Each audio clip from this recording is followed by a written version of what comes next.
co-host, make me co-host.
Welcome everybody to both sides of the conversation for our Sunday conversation.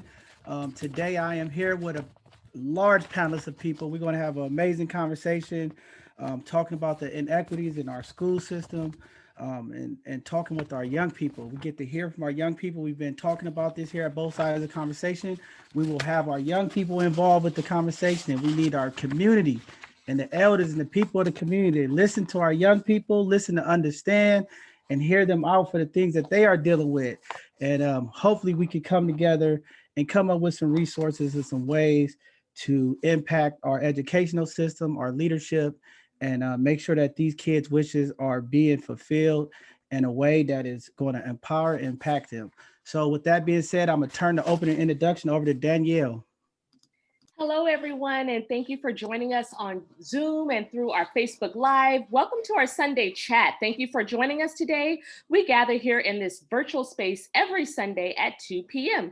I am your guest co-host, Danielle Tompkins, and the co-founders of both sides of the conversation. And my co-hosts for today are... I'm Rico Hamilton, co-founder of Both Sides of the Conversation, and we also have... I'm John Henry, co-founder of both sides of the conversation. With that being said, turn over to Danielle for community standards.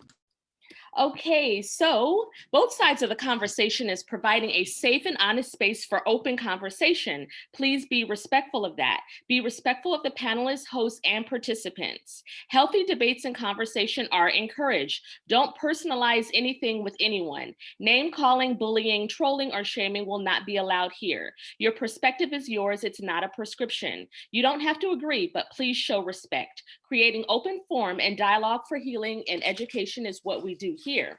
I also want to go over our housekeeping for today. For those of us joining us at Facebook, please be sure to share this video and even start a watch party so we can have many folks as we can included in this conversation as much as possible. Before we get into our segment today, let's go over some interaction guidelines.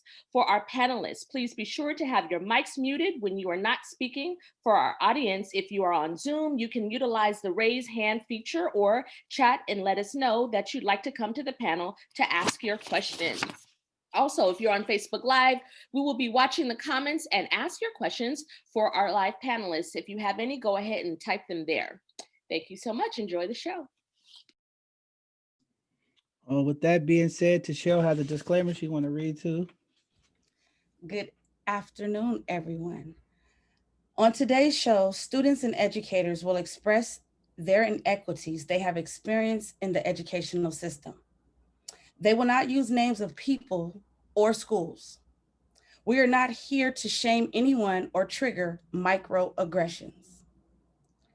However, we will state the roles and the facts lived from our experiences. The youth here today will amplify their voices on their community platform, both sides of the conversation.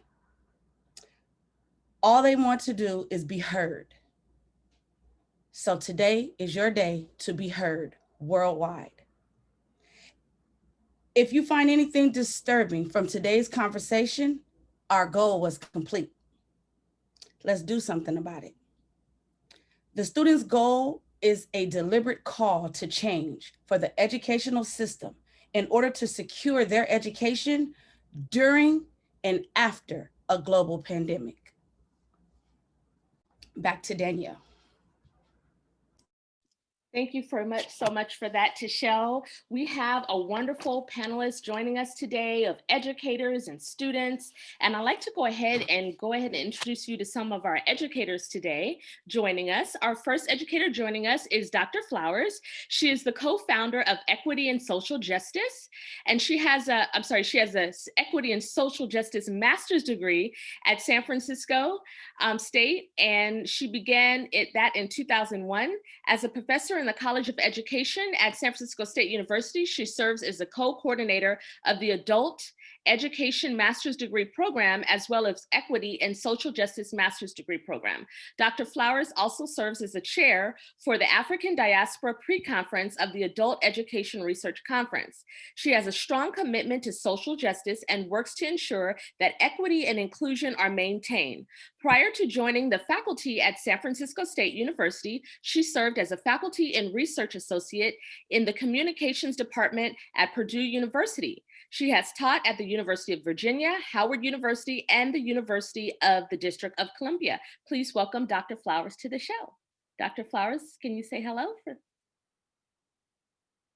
Sorry, I had to unmute myself. Hello, everybody. And are you going to introduce someone else, or do I just continue to talk? No, it's on you, Dr. Flowers. Oh, okay. I'm sorry. Should I begin? Hi, everybody. I'm so happy to be here on both sides of the conversation again. I'm just so excited that we have our youth here, our students, we have other educators here, and I'm so glad and happy to be on this platform and that we're talking about these critical issues around race and racism, equity, inequity. And I texted Tishelle to ask her a question. I said, did you mean inequities or versus inequities? And but I'm going to throw in inequities also, because many of them are morally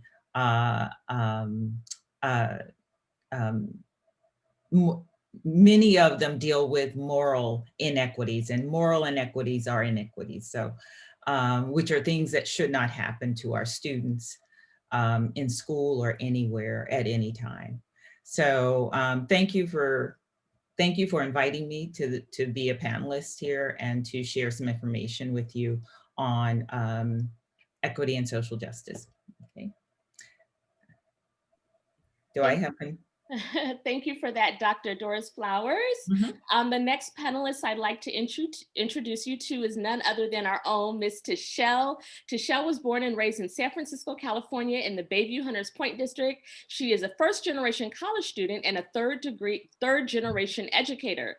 Tishelle serves as Associated Director for 100% College Prep and provides juniors and seniors with assistance in college admission, earning college units, and attending historical and cultural enrichment college tours. Her goal is to make sure that students have steel bridge to college and chosen careers. As a result of her passion and pure dedicated to equity, last year, her cohort of students in Step to College raised over $760,000 in scholarships together, and 4 of them received fully paid admissions to historical Black colleges and CSUs. Please welcome our own Miss Tishelle. Thank you, Danielle. Well, I don't really have anything to say other than thank you for coming. Thank you for coming to hear the voices of the students. And I hope you really enjoy this conversation because it is needed. A closed mouth does not get fed, as well as whimpering and whining on the sidelines do not get anything changed. And that came from Miss Shirley Chisholm, unbought and unbossed. So that's the shoulders I'm standing on today. Wonderful. Thank you so much, Tashelle. Our third educator joining us today is Shanice. Shanice is a Richmond native that has worked as a high school teacher. Shanice is a San Francisco State University alumni. She has a bachelor's in Africana Studies, Ethnic Studies, and a master's in Social Justice and Equity and in Education. Please welcome Miss Shanice. Hi, everybody. I'm happy to be a panelist. I've been on the show maybe 1 or 2 times. I'm really excited to hear what the young people have to say. As an educator, it's important that we speak to the people before we speak for the people. So I really want to know how we can work together and partner with the students so we can create a more smoother transition into their next grade and also into college. Thank you, Ms. Shanice. Our next educator is Ms. Tafara Manning. She's born in California and raised in San Francisco. Tafara Manning has worked in education for over 20 years. Through years of dedication, Ms. Manning has earned her Bachelor's of Arts degree in Ethnic Studies and a Master's of Arts in Education, focusing on instructional technology. While earning her degree at San Francisco State University and being displaced from Bayview by gentrification, Ms. Manning continued to serve the youth in her community through organizations. Ms. Manning is mother of 2 boys and an education and instructional designer, currently teaching kindergarten in San Francisco. Please welcome Ms. Tafara Manning. Good morning, everyone, or good afternoon. Thank you for giving me this opportunity, and I appreciate the forum. Thank you so much. And I'll go ahead and bring it back to you, Ms. Tashelle. Okay. We have other excellent educators that I've had the privilege of working with. I'm sorry, Marisha Robinson? Yvette Norman, and then. Okay. Okay. Yes. Marisha Robinson. I have Marisha Robinson here. She is a parent of 5 incredible children and 3 currently in public schools. She has also served as a family liaison of a local elementary school and a parent leader within the African American Parent Advisory Council. Ms. Marisha is committed and ensured that all families have the tools and resources necessary to navigate and thrive within the public school system. Please welcome Ms. Robinson. Thank you, Ms. T. Thank you guys for having me sit on this panel. I'm excited to hear from the babies and also offer anything I can from a family perspective as well. Okay, thank you. And Ms. Tashelle, I'm gonna have you just go ahead and push it on over to you and have you introduce our next panelist today. All right. I would like to introduce my partner in crime, but really one of my mentors in public education, Yvette Norman. She is a educational specialist. And she is a graduate of the infamous Holy Names, where great leaders come from. Yvette? Is she there? Good afternoon, ladies and gentlemen and students. My name is Yvette Norman. I am a parent of a recent 2020 graduate of San Francisco Unified School District. I am an educator celebrating my 25th year of being in education. Prior to getting into education, I ran an education program in the Bayview Hunters Point area for 5 years. So I have a wealth of knowledge. I'm a native San Franciscan, went to San Francisco schools, graduated from an infamous school, and I'm going to give my possible information about this being more historical than just something new. I am an advocate for kids and for parents. So I have a unique perspective. So I appreciate everyone here that's on the panel, and I'm really excited to hear the student perspective in real time. Thank you. Thank you. And then finally, we have Miss Leticia Irvin. Where I am, she is. Where she is, I am. We are a puzzle piece. She's taller than me, but I fit right beside her. She is the African American Parent Council Advisory Manager for SFUSD. She has over 20 years experience as a family partnership specialist with a focus in marginalized community. And she is a proud parent of 2 children. We go on all of our conferences together. She's just a phenomenal woman. So please welcome our parent guru.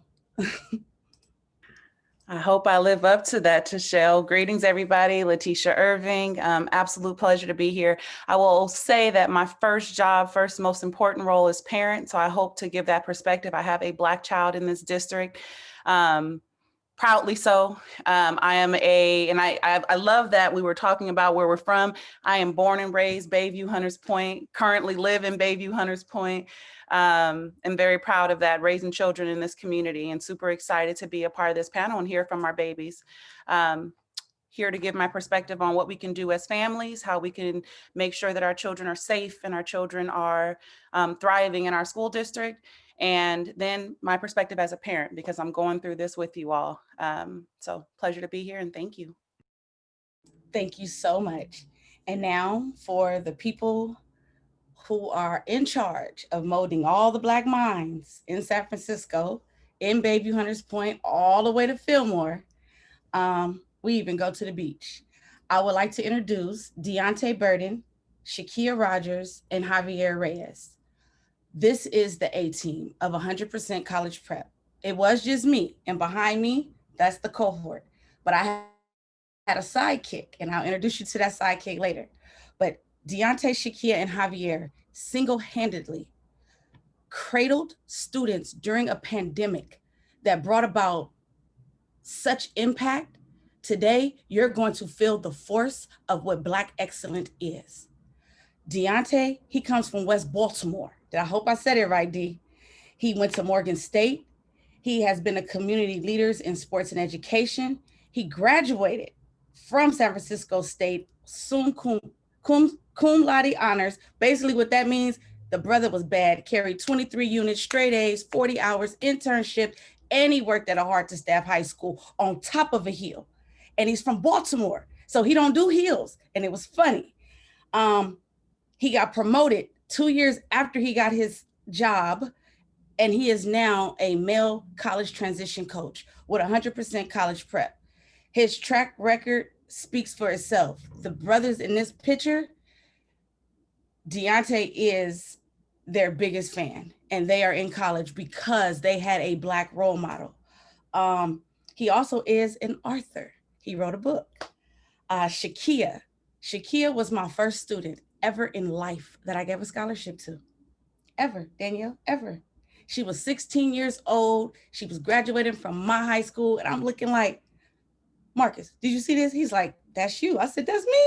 And with pleasure, we recruited Shakia. I actually flew to Texas for her to sign the papers. She was born and raised in the heart of San Francisco by a loving family who cultivated me. She graduated high school at 16 and was college bound 1 year later, came back to Cali with 2 college degrees, a bachelor's and a master's. And she was part of the infamous Historical Black College Tour. And she recruited several of my students, made them feel like they was about that life. She's a Black business owner. She's a book writer, and she's the first Black female college transition coach for 100% college prep in association with young community developers. So it is an honor that she is here too. And then finally, we got Hav. I'm gonna let y'all come and speak because we got the kids. Hav, all I can say is for 10 years, I've done the Black Student Union Summit. And for 9 years, Hav has lit the stage on fire. When he speaks, it's like the angels are behind him. He is a renowned spoken word artist. He is a positive student success coach, a pillar in the community, and the best student success coach that I had the pleasure of working with during the pandemic. So if all three of y'all could come on in that order.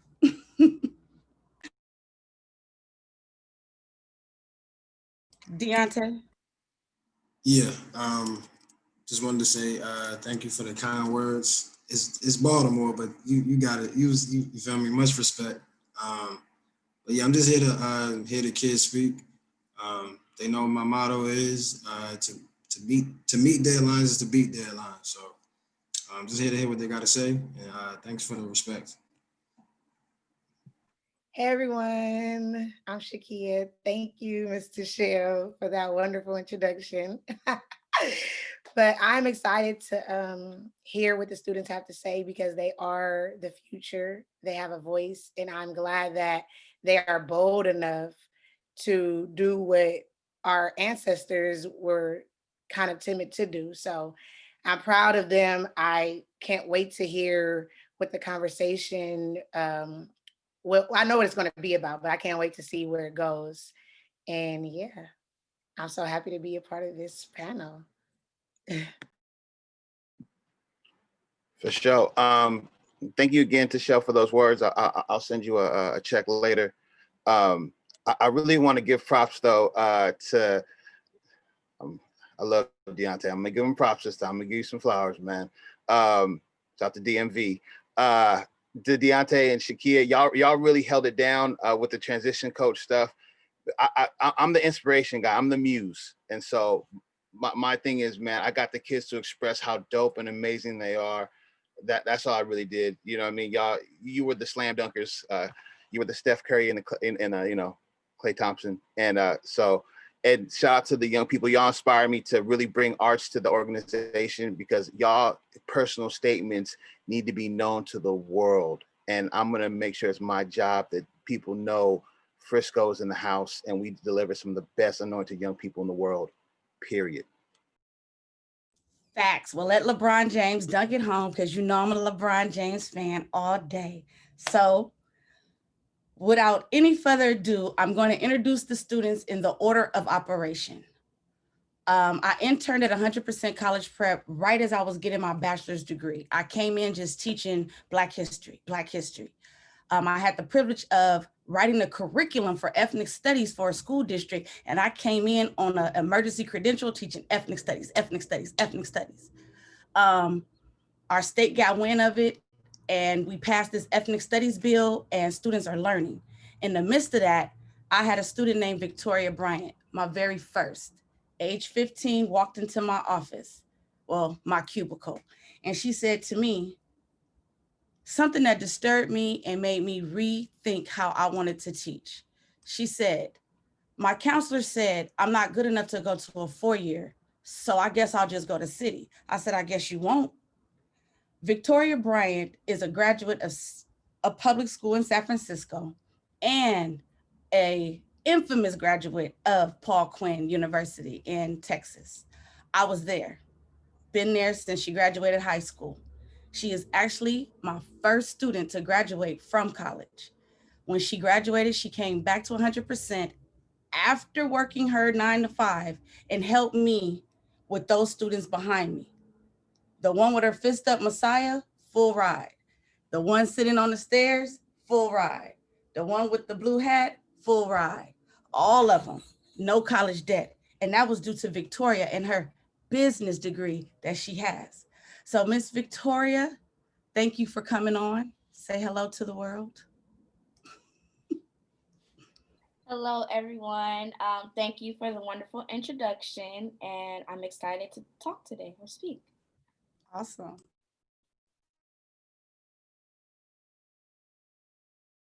After Victoria, I had the pleasure of meeting a little 8th grader with a heavy backpack and beautiful chocolate skin. Her mother is a renowned baker. And I'm like, you got some cookies? And the little girl said, I'm going to join 100%. Since the 8th grade, Siobhan Hines Foster has been under my left wing, and I have let her go to fly into the world. She is now a senior at an infamous high school in San Francisco, as well as a freshman in college in the San Francisco State Step to College program. She is a student delegate on a public school board. She is also a BSU president and a chairperson for the Bayview BSU.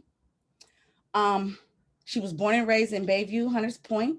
She's raised by her mother. Her father went to heaven when she was young.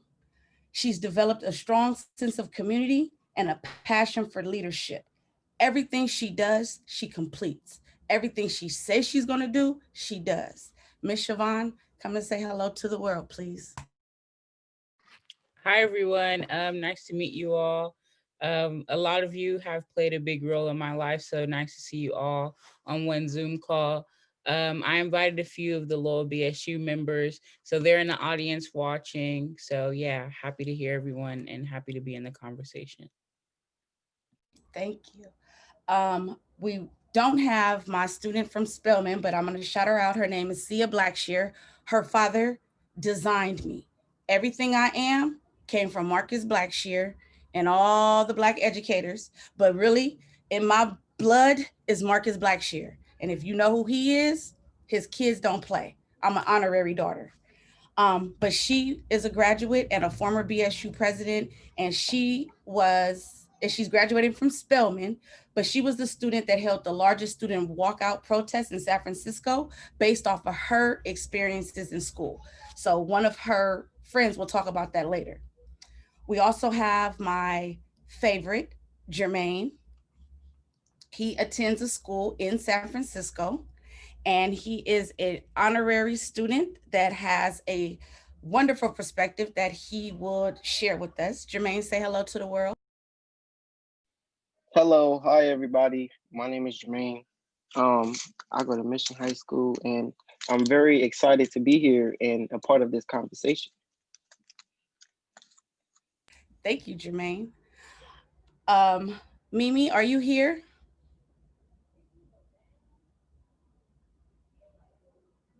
No? All right. Miss Erica. Erica is a senior in high school. She's also a freshman in San Francisco State Step to College program and a participant in the Omega Live and Free along with Siobhan. Erica is the founder of the current SF Citywide Black Student Union, and that is humongous. That was one of my dreams I had when I was 16, to unify all Black students under one umbrella so that we all can do things together. And Miss Erica, come say hello to the world, please. Hello, all. Thank you for inviting me, and I am so excited to hear how this conversation goes. So beautiful. Thank you. And next we have Dijon. Dijon is a senior in high school, a freshman in San Francisco State Step to College program, and a participant in Omega Live and Free. He's a member of his Black Student Union, and he was an intern at UCSF for 2 years. Dijon, are you here? Yeah, I'm here. Thank you for having me, and I'm excited to see how this goes. Me too. Nice to see you. And then finally, we have Daisy. Daisy is my Kwanzaa present. She's a senior in high school. She's also a freshman at SF State and Step to College. And she's earned 3 units already. So Daisy has 3 units to go to her dream school. On Kwanzaa, I found out that Daisy had a 4.0 and she got offered college admissions to her dream school in Hawaii. So like I was painting my heart out for you, Daisy. Then I cashed out you your little thing and we was, on a different level. But her 3 transferable units and her amazing skills that the coaches and Hav brought out made her one of the most outstanding students when we did our personal statements. So Ms. Daisy, say hello to the world. Hi, everyone. Thank you so much to Shell and everyone. My mentors have really gotten me through this pandemic and have really made me flourish as a person. So I really appreciate y'all. And I cannot wait to see how this conversation goes. All right. Well, John, that's our cavalry. And I'm going to kick it back to you. All right. So we're going to get this thing started. Thank you for all the introduction. Thank you for all the young people, everyone giving up their time. Just so everybody know that today's topic was about getting our kids ready to recover from the inequities in education during and after this pandemic. We know that these issues have been there before, and then we know they're going to be there after. And we hope to get out of this some information to everyone. We have a lot of allies that are watching, and they want to find out what the young people think, what's going on. And I think this is a good point for our young people to speak up. This platform is to lift your voices, make sure community and our elected officials hear you guys. We have a great following, and we need some of our school board members and people to understand that there are issues. We need them addressed, and we need accountability to happen when things don't happen, and there are inequities for us in our community. So with that being said, we're gonna kick off the conversation with Victoria and Tasha. The question that I have is, can you guys tell us about your inequities in education before you graduated out of high school and went to college? And we'll start with Victoria and Tasha. Alrighty. So I'll give a little background. I am a graduate from, SFUSD, all the way from preschool to high school. And so just background about me, like imagine going from an environment in middle school where you're an A student, you play several sports, you receive a lot of support, in your education. However, you graduate from this middle school and attend a high school that doesn't support your background, doesn't support your culture, and doesn't know how to interact with you as a person. And so throughout high school, I faced a lot of challenges, both social and academic, and it often called for sacrifices on a personal level. And so with that being said, my high school experience nonetheless was a complete life shock, not a culture shock, a life shock. And I say a life shock because it essentially prepared me for what life would be like after high school. And a lot of students within the SFUSD system don't really experience that. And so I noticed even they go off and they say, oh, well, I didn't go to that school or I didn't have that experience. And so when I got to college or, their post-secondary education, they didn't know how to encounter these situations, whether it was in college, trade school, or within the workplace. And so the challenges I faced pushed me to succeed beyond measure, beyond what anyone thought of me, or attempted to push their perception of what I should do or be in life. And so with that being said, attending this school, there was a lack of emotional and moral support from faculty and staff. When support was received, it wasn't more so, well, I'm sorry that happened to you. What can we do to change it? It was more so, well, what did you do? How did that person react? So what did you do to trigger that person? It wasn't I would say a positive environment to, challenge those inequities. It was more so pushing the blame or that trouble onto you since you're bringing it up. And so with that being said, on the social side, being a student at this high school, a lot of times if you're not of a certain social or economic status, you're counted out from activities. You're deemed as you're not that educated, they don't want you to be a part of your project and things of that nature. But when you display these characteristics and, your knowledge, you're like, oh, Victoria's actually smart. Like I want her on my project, or I want her to do this. And so again, that was a lot of my experience in high school, combating that, those challenges. And then again, on the social side, a lot of the clubs on campus, or not on campus, at school, they may have different, I would say, cultural agendas or cultural environments. And so I was the leader of one. And oftentimes I was met with, challenges like, oh, you should change the name because no one wants to go to this because they think you have to be of this background to be a part of this club. Or, oh, we're having an event and, no one wants to eat this typical, food. And, so I faced a lot of things of that nature and a lot of stereotypes, I would say.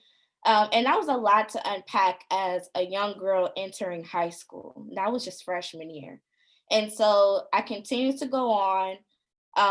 Freshman year, I did a lot of self-evaluating. I went from a 4.0 student in middle school, of course, to having an extremely low GPA just because I didn't know how to challenge or I didn't know how to face these challenges.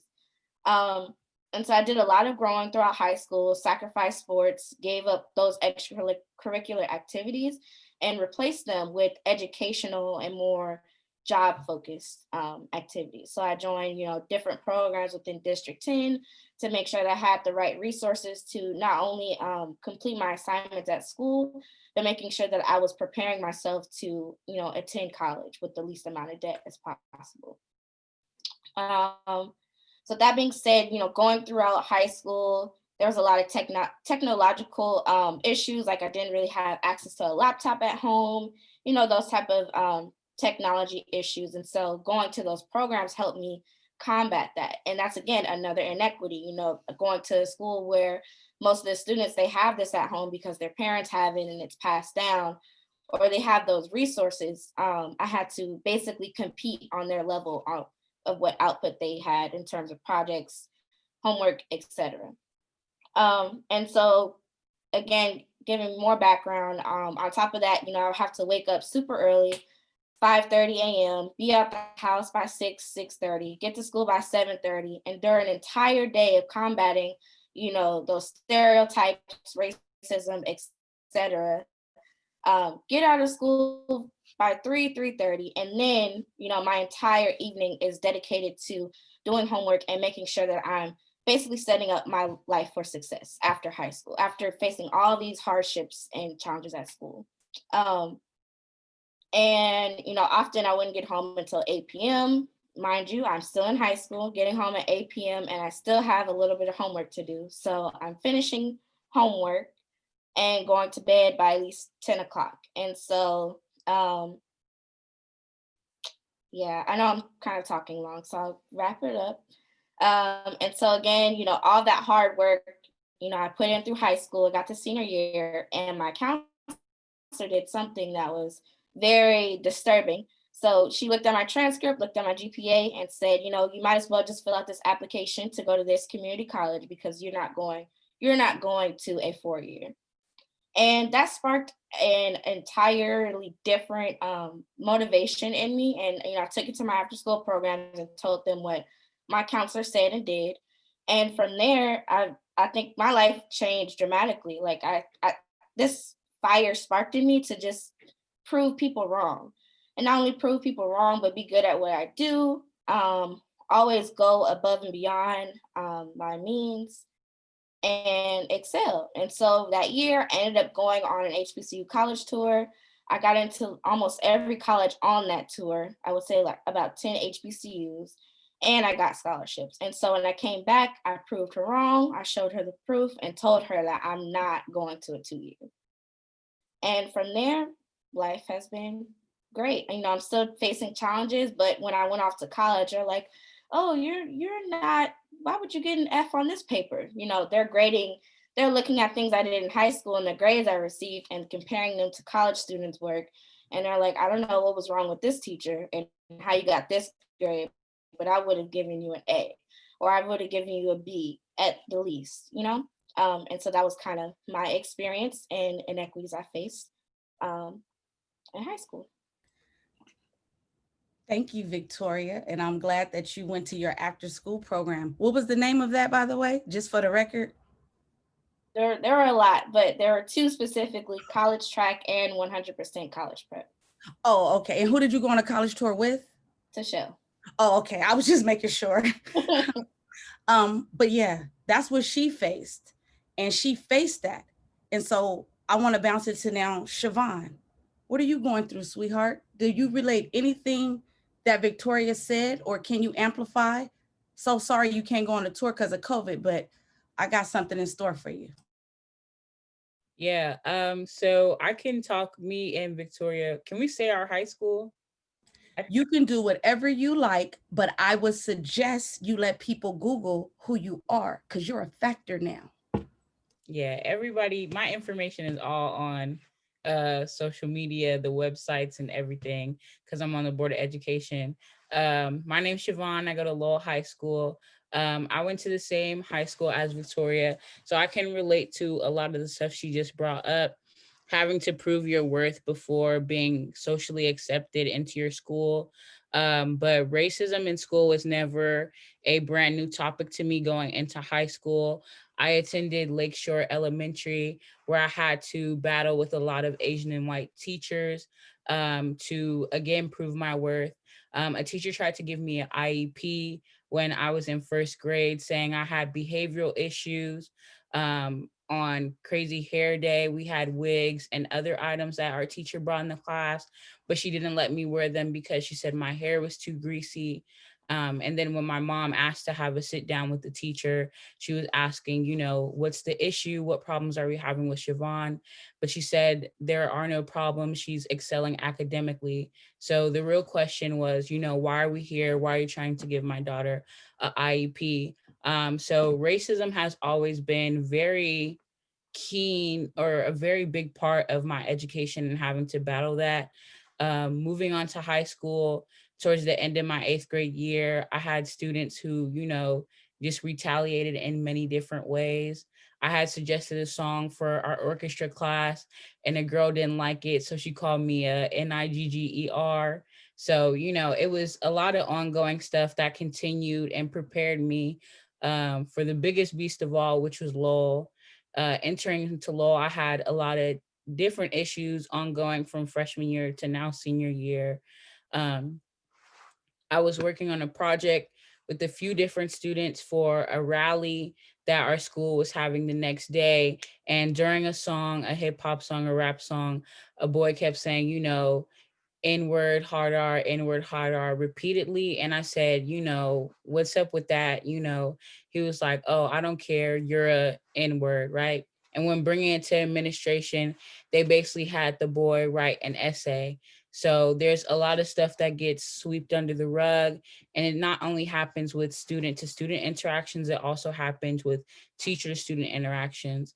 I had a Spanish teacher who basically collected all the Black students and also Hispanic students' work and repeatedly said, we didn't turn in our work despite her having record of it and tracking it, which basically led me to have A in Spanish, my quarter grade, but having a C in my semester grade. How do you go from an A to a C that quick when you're keeping my work and you're denying that you're racist? So I had to advocate for myself and other students of my background and of other backgrounds, so we are respected in the classroom also. Because of a lot of my experiences, not just those, I really developed a passion for advocacy. That's why, you know, I run for different positions. I ran for student body, but with these positions do come a challenge. I ran for sophomore class vice president, and I had a lot of students come up to me saying, you know, I'll vote for you, but you're not going to win because you're Black, you know. Yeah, so just ongoing stuff. When I ran for student delegate, people were trying to do, you know, fake accounts to basically paint me as a racist, saying they shouldn't vote for me, vote for the other kids because they're Asian. So a lot of people don't want us in position speaking our truth because they're scared of what can come out. Basically, they're scared of the truth. So basically, a lot of my advocacy has came and stemmed from my experiences as a student and what I see happening to other Black kids. Thank you, Siobhan. Mimi, we see your hand. You may go. Okay, hold on. Let me just turn on my camera. Okay. Okay, so hi everyone. My name is Amiriana. I currently attend Philip and South Burton High School. I have been put into a lot of positions and predicaments where teachers did not want to pass me because of who I am as a person. The fact that I am an outspoken, ambitious, young Black woman growing up.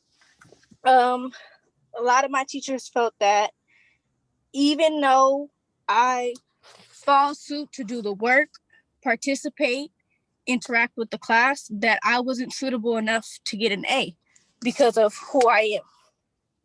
They felt that I was aggressive because of my skin color. And I am not an aggressive person. If you know me, you know that I am very determined. I'm a very determined person.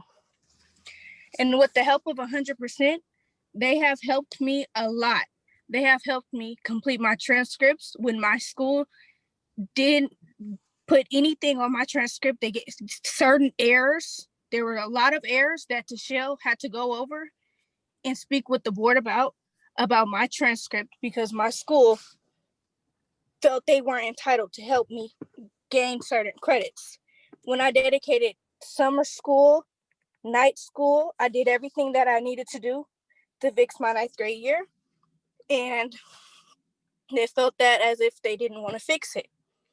And I feel that this is a very emotional topic for me since I was one of those kids that my father was absent during my high school years. So the only person I had on the side of me was the help of my mother. And she has 2 other kids that she has to worry about. So I couldn't be her main priority, but she still prioritized her time and dedicated her time to help fix certain situations.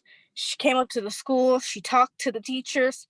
Teachers still didn't want to help increase my grades on certain situations because they felt that I wasn't entitled enough to get an A, even though I did gain that, like I did a lot to get my grade. I went to class every day on time. I turned in my assignments. It just was a lot. It was a lot going on for me at the time. And I felt that it was a lot of racist things going on. And it was never getting spoken on. It was getting brushed under the rug. And I had to be the person to advocate for myself, which was pretty sad because even as my own principal, she didn't advocate for me. I had to advocate myself. So it was a lot. Another topic is the transcripts. I would like to speak on that because the transcripts, as us having unofficial transcripts, it's like as if they don't want us to succeed during a global pandemic, which is really sad because we didn't put in so much hard work and dedicated all of our time to sitting behind a computer, from doing assignments, staying up to 12 a.m., messing up our sleep schedules just to get an unofficial transcript, which is very sad. And I feel that it is unfair to students like me, all students that work hard for what they want. I feel that that is very unfair.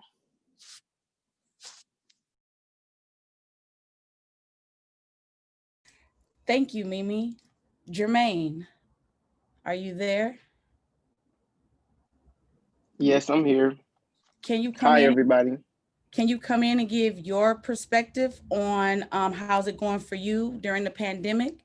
Yes. My perspective from my school, I go to, well, I can't say what school I go to, matter of fact. Anyways, my school that I am attending right now is not as, I feel like, racist and like really impacting kids in a way to where it's like they don't have a way to succeed.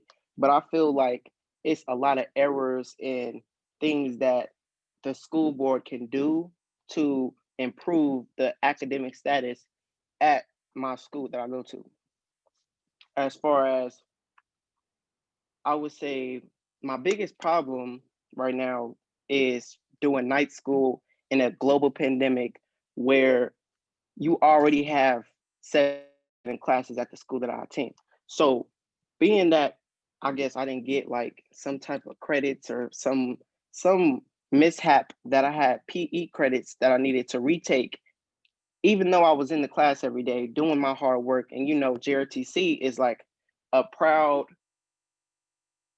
way to say you want to go to the army and you want to be, you know, like the top notch in like a facility to where is demand and respect with everybody and really understanding like, you know, like it's discipline and, you know, to discipline yourself and wanting to discipline yourself so you can succeed in life with anything, you know, any challenges that you have that, you know, conspire through everywhere you go. So being that I feel like, you know, the school that I go to is not really understanding why I don't want to like, you know, take these classes from what it's like 5 to 8 o'clock at night. I have school for one. I have extracurricular activities. I go to 100%. I'm doing all these things, but it's really making it hard on me. And, you know, it's really tapping into my extra time that I do have in my daily life to go back and try to remake up some credits that I really already have. They just don't want to say that the teachers didn't tell everybody that was joining the GRTC program, which is the class that you could take at my school, that you had to do a PEIS to get actual credits for your PE assignments, even though you're not taking PE because you're taking GRTC. So when they didn't tell us that, now they're trying to make everybody who was, I think I was in the 9th grade at that time, which was last year. So they're trying to make me retake the credits for last year and to do it in high school this year. So that was really one of my biggest problems. And I feel like if I don't speak about it, who else is? And I feel like if I don't bring it to the conversation to let it be known that a lot of kids are going through the same thing as far as remaking credits that they really don't even need to remake because they have already went to the class. It was before we were even in a pandemic. Plus, we're in a pandemic now. So it's like, how can I really stretch that far to go back and also continue on with the rest of my schooling? Thank you. Thank you, Jermaine. Are there any more students that would like to come forward and get something off your chest so you can heal? Daisy, go ahead, sweetheart. Hi, I'm Daisy. I'm not sure if I'm the only one that has been experiencing this throughout the pandemic, but my counselor never emails me back. Like, it took, like, I remember in August when I had emailed her, simply, I forgot what it was about. It was about my classes because I was taking the wrong classes and I didn't even sign up for these classes, and I was trying to fix that. She didn't get back to me till almost when the semester was over because I'm pretty sure Deontay had to reach out to her. She was not getting back to me at all. And I keep on having to email her just about the most simple things. She could just get back to me, a simple, just sentence. That's all I need, just simple response. And she doesn't get back to me. My teachers don't get back to me. I just like when they, put in a wrong grade and, I say, I don't deserve this grade. I did my work. I don't understand why my grade is, like this because I'm a hard worker. I don't slack off. I'm very hardworking. I'm always on top of my things. And it's because when I did go to a private school, the reason why I left the private school is because even when I did my work, the teachers just wouldn't, give me the grade that I deserved. And I felt like it wasn't even me. It wasn't even on me. It was on them. The education was just not good. And my parents were paying for an education that, they shouldn't be paying for. You shouldn't pay for an education that's not giving you exactly what you need. So, and I thought going to a public school, it's smaller, they're going to give you more attention, the teachers are going to be more supportive, but I think during this pandemic they just haven't been supportive like I thought they would. At the beginning they're like, we're here for you and we're going to be more patient with everyone, but I don't think that they're keeping their word for it. And it used to be easy. You just pop into the office, you pop into their classroom and talk to them, ask them a question. But with these emails, they haven't been getting back to me. And it's gotten to the point where like during class, I try to put it into the chat, like a little private comment, and they like ignore it. They act like they don't see it. So it's like there's no really real way that I can get their attention unless I call them out and, put my mic on. But it's like I'm not that kind of person that's gonna, I don't know, like I just don't want to come out disrespectful and then they're gonna fail me for no reason because teachers are really like that, if they don't like you, they're just gonna fail you. So I don't know if that's only me, but that's something I've been experiencing. No, I do think Mimi wants to add. Mimi? Hi, yes, I totally agree with Daisy because we have the same exact counselor and we go to the exact same school. For example, our counselor does not reply to us. It takes her 3 to 5 months to reply to you, and you have to send her multiple emails for her to receive that one email. I have tried calling her number. I have tried contacting her in many different ways. I even had to try contacting her through her boss, which still I have not gotten in contact with her till this day, since we had a meeting about one of my grades, which we established, which I was told that I was going to fail the class during a global pandemic. which makes no sense because you're not supposed to tell a senior nor any student that they're going to fail. You should always have faith in that student, no matter what, even if they do have an F. You still should have faith in that student and tell them, you know what, you're going to make it, you're going to get far, and you're going to work on it. Simple as that. It should be no other things said. Nothing negative needs to be said, especially if you work in that kind of field.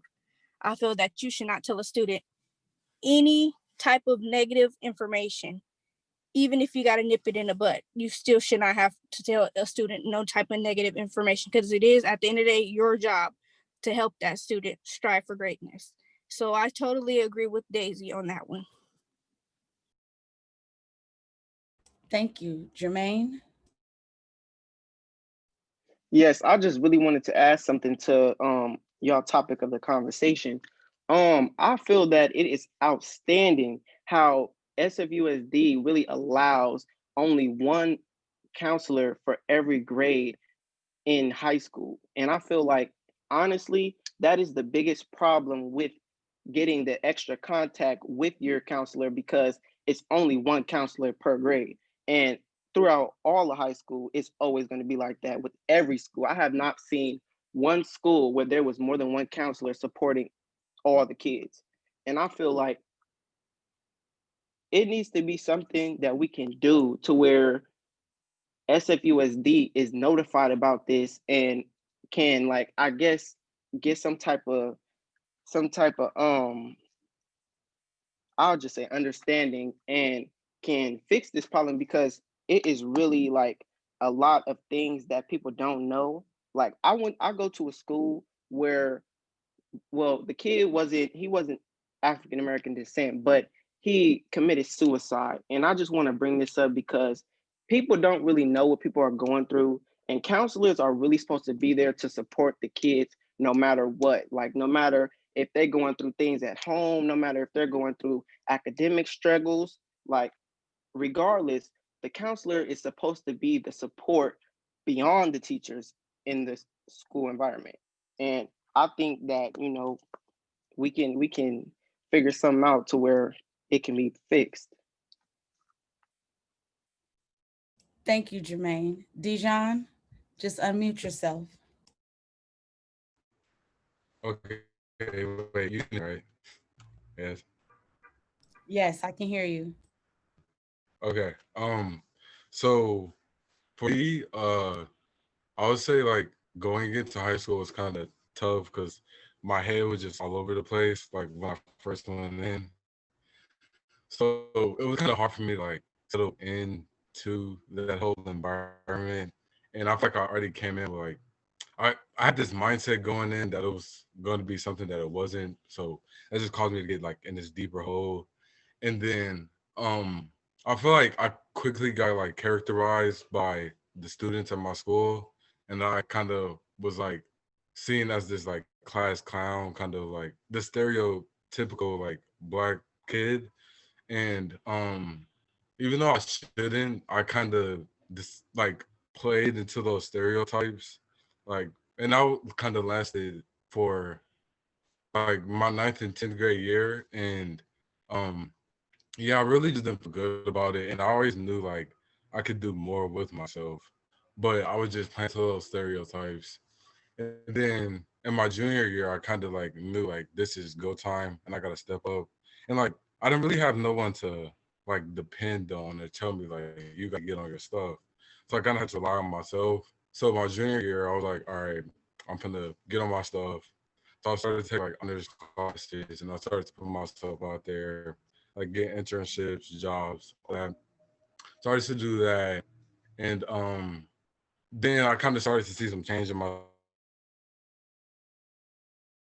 I started to like really like focus on like studying and I think we lost him. I think we lost him. We might as well go ahead and go to Daisy. Check your Wi-Fi. Reset it, Dijon. Go ahead, Daisy. Oh, Trigger had her hand up before me, so I want to let her go first. Tarika? Can you hear me? Yes. Okay, I'd also like to add on to what Daisy and Mimi were saying about having issues with their counselor. For me, like there's always been like issues with this counselor, but I feel like now, like this year more than ever, like it's a lot hard. I guess like because it's easier to be ignored now, because like they could just choose not answer your email. But I'm having like a lot in the beginning of the year. I was having issues with my schedule because turns out I wasn't taking the classes that I needed to be taking to graduate, and that was something that my counselor didn't even tell me. So when I was trying to get in contact with them, it was a lot of back and forth, which is vague information and like not really helping me get into the classes that I needed to get into. And it wasn't until that like I included our assistant principal into the emails until he was like actually paying attention to them. So it's like harder to like communicate with them one on one and to have them like actually like be serious with you. Thank you for sharing, Tarika. Daisy? I want to pick up back on I'm not sure who said it earlier, but how counselors just I think it was Mimi, how counselors just automatically, say like, you're going to fail this or you have to settle for, just a 2-year college or just city college. And I think that's a really big problem because my older brothers, they're a little bit darker than me. They look more like my mom, than like I look like my dad. But basically for them, their counselors, mind you, my brother had a 4.0. He was president of his class. My other brother, he had over a 3.0, and I was confused when their counselors were telling them, oh, you should just go to a city college. You wouldn't like want to go to a 4-year. And they were just constantly just telling them city college, city college, city college. But my brothers had big dreams. They thought they would be eligible to go to like 4 years. And they didn't have someone telling them, like, oh no, like you can go to a 4-year, because my parents, they didn't go to college. They don't really like value much education because they just went to work early on in life and didn't really go to school. So they never really had anyone to guide them in that way. And that's when I realized, like I don't want like someone to tell me that, and I just had to listen to them. And because I feel like they were just so used to listening to adults, oh, they're an adult so they're right.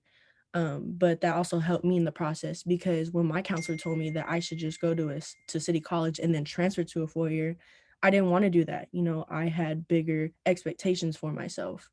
And I think that's a really big problem, because I have a lot of friends also that their counselors always telling them like, oh no, like your grades won't be good enough for a 4-year.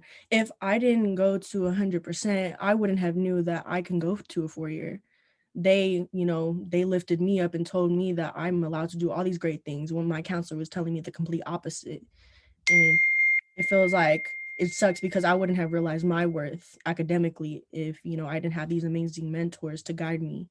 So I just want to put that out there, that I think counselors should be more supportive and should like they're there to help you be successful. So I don't understand why they're the ones putting you down. Definitely. Thank you. Dijon, is your internet back up? Yeah, sorry. I don't know what happened. But okay, what I was saying was, so like, so pretty much my high school years was tough, and I didn't really have guidance. So I didn't know what path to put myself on. And then in the summer of my junior year, I've actually, before I even say that, I've been hearing about 100% since like my sophomore year. But like I said before, I kind of was just like a scary kid, and I was like scared to take risk and all of that. So my junior year, I was like, all right, I really got to get on my stuff.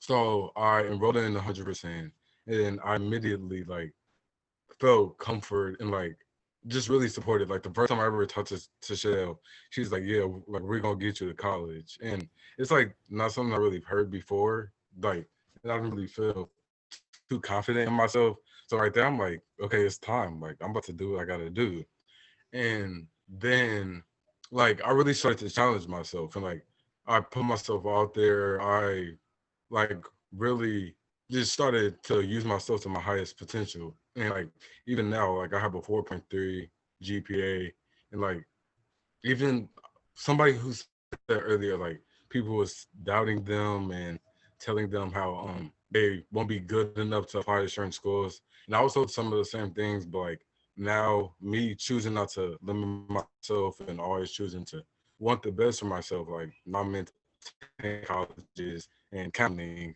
and I'm just doing what I got to do, and I'm not stopping. So thank you so 100%. Thank you too. Erica, are you there? Yes, ma'am. Would you like to chime in and be our final student speaking on this subject so then we can go to the experts? Yes, I listen to everyone's stories and I just see the difference. I actually attend a private school, and so I see the difference, and that's why I really push for citywide BSU to hear the differences and the inequities that other students and other schools face so we can bring attention to them and put action to them. And so I can't believe half of stuff you guys go through. And I go through some of the stuff too, because I do go to a school where there's only 19 Black kids in my class out of 300. And so it is hard to see all these things and see all the inequities we face. And so, like for Citywide BSU, we try to have conversations, talk about what's going on so we can really come to an understanding. Citywide BSU has also proposed a resolution to Supervisor Safai and as well as the Human Rights Commission calling Save the Class of 2021 to really put information down and show like we have these inequities.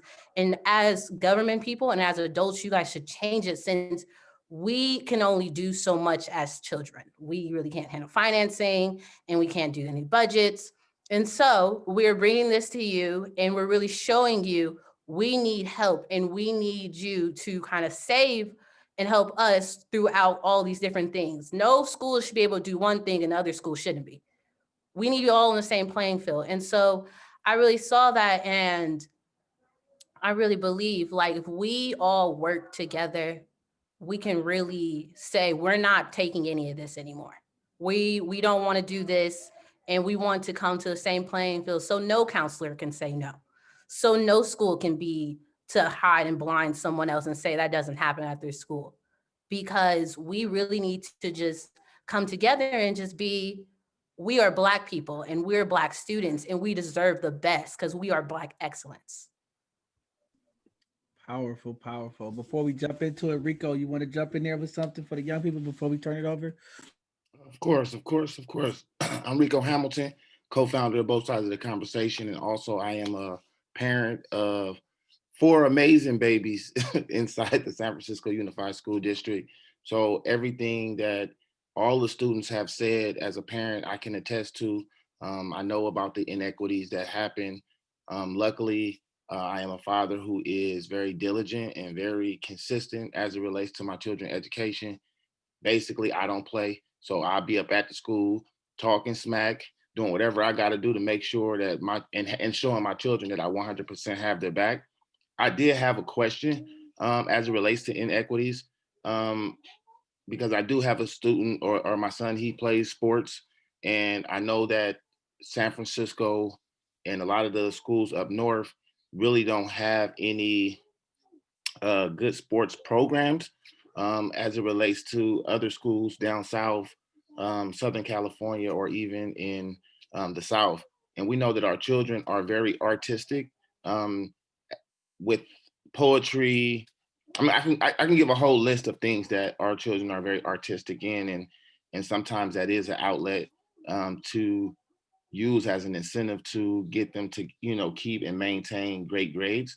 So in the South they have these programs where it's kind of like year-round football, and a lot of African American students they love sports, they love basketball and these different so like what I'm trying to figure out is like why in San Francisco and up north we don't have those type of programs if that's a direction that a youth is trying to go in, and that's the tool that's being used to keep them on point.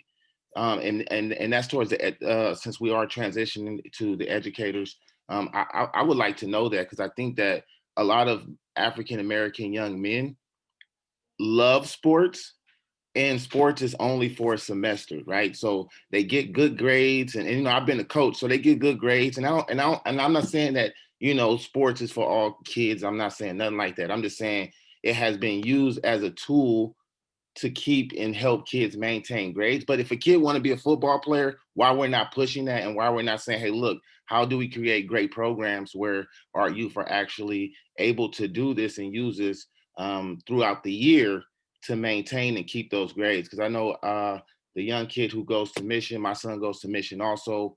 So, and I see a lot of those youth, they get the grades in the beginning of the year, and by the time the end of the year, they didn't totally fell off because those sports are gone. So, you know, to the educators, what can we do to, because I think that that is equity. Um, and that's what they want. You know, it's not, I mean, I think as adults, we kind of want to dictate what we think should happen, but I think like they want it. How can we create it, and how do we create it as an equitable resource in the district? Awesome question, Rico. I don't know the answers. I've never did athletic stuff. Maybe Deontay can ask you that. You know, I don't sweat. I'm too cool for that. But I want to, Deontay, if you got the answer, think of it. I wanted the Dr. Flowers. Are you there? Yeah. Okay. Can you present the definitions so that we have a basis on what we're talking about? And then Yeah, and also can I just respond to Rico for before I start? Because you are mentioning an inequity that happens in our schools, and it is one of those equity issues. I mean, they've taken away all of the resources that would keep our kids, that not only help our kids, because sports and arts also helps our kids intellectual. I mean, it still is an intellectual stimulation of our kids' minds and brains, and so it's still helping them to grow and learn. And but they've taken that away as a resource because it's not necessary in some places. And so that's what all I've heard from everybody who has Mimi and Siobhan and Tarika and Jermaine, everybody, Daisy, all of you. And I'm sorry that you all have had those experiences at such young ages in schools. And usually, and that behavior comes from adults. So I'm really sorry for that. And while we're trying to right the wrongs of others, it seems in our program, Inequity and Social Justice, it's not enough. And we realize that. So we'll try our best to, we'll try our best, okay, to make sure that we make some changes happen. So that's what my promise is to you, okay? So I'm gonna just go ahead and start with the PowerPoint presentation here. It's not really a long one or anything like that, but I did want to share with you just some definitions of what equity issues are versus equality issues. So I'm just going to share with you some definitions, and then we can talk about it too as well and put it in context. I started off with equality because people, most of our social systems are always talking about equality. Well, I gave the same to this school as I gave to this school. I gave the same to Deontay as I gave to Shashelle, or I gave the same to Erica as I gave to, but Erica doesn't need what Shashelle needs, and Deontay doesn't need what Erica needs, and John doesn't need what Rico needs, right? So that's equality. That's what equality looks like. You're still not being served, right? You're still not being given what you need in order to be successful. So, and so that's what I'm moving something around here. So that's what equality is equality is the effect of treating each person the same. And the same is not what we need. We need to be treated as individuals because we need different things to be successful. So then there's equity, and equity refers to fairness and equality in outcomes. And so it's, and not just in supports and opportunities. So equity is the individually based and based upon what is needed to achieve an outcome with success. So therefore, I'm going to give Deontay what he needs, and he may need, I'm throwing out some examples. I'm going to give Deontay a pencil and paper, and I'm going to give Shell what she needs because she only needs a piece of paper. Okay. Or so that's something really simple, but in terms of needs, I think Siobhan, somebody mentioned a teacher that a teacher sent them an IEP, recommended an IEP for them. So in the sense of a teacher recommending an IEP, the inequity there is because she believes that most of the students of color are deficient in learning and deficient intellectually. And so therefore all the kids are going to get IEPs. And that's what happens to us. That's what happens to most African-American students. It probably has happened to even some of us as adults, that you just are assumed that you cannot do the work in this class, and you don't have the capability or the capacity to do it. So therefore, you're going to be sent to special ed, or you're going to be evaluated for an IEP for one reason or another. It all depends. So that's what equity is, and inequities. So equity is, I'm giving you what you need to be successful, and inequity is all the things that the students have mentioned to you about what the teachers have done to them to make them feel as if they don't belong there, they won't be successful in school, they can't learn. Even when they're smart, they can't learn. Even when they can do, they can't learn. They won't even give them the opportunity to learn. And that is very traumatic for young people. It's traumatic for me. So I can't imagine what you're going through in school, that teachers are denying you the full opportunity to be successful and to meet your full potential and growth, and almost seems to be doing it intentionally.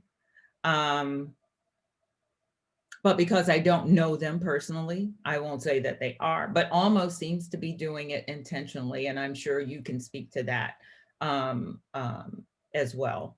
So that's what inequity is. So I'm just going to show you a graphic here that I pulled up. So this is equality on the right, and equity, equalities on the left and equities on the right.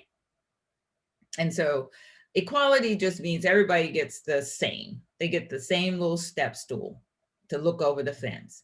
Well, that little boy down there cannot even see over it, although he was given the same little fence. And equity means, okay, so he's going to be given 2 step stools to look over the fence because now he can see. But then there's another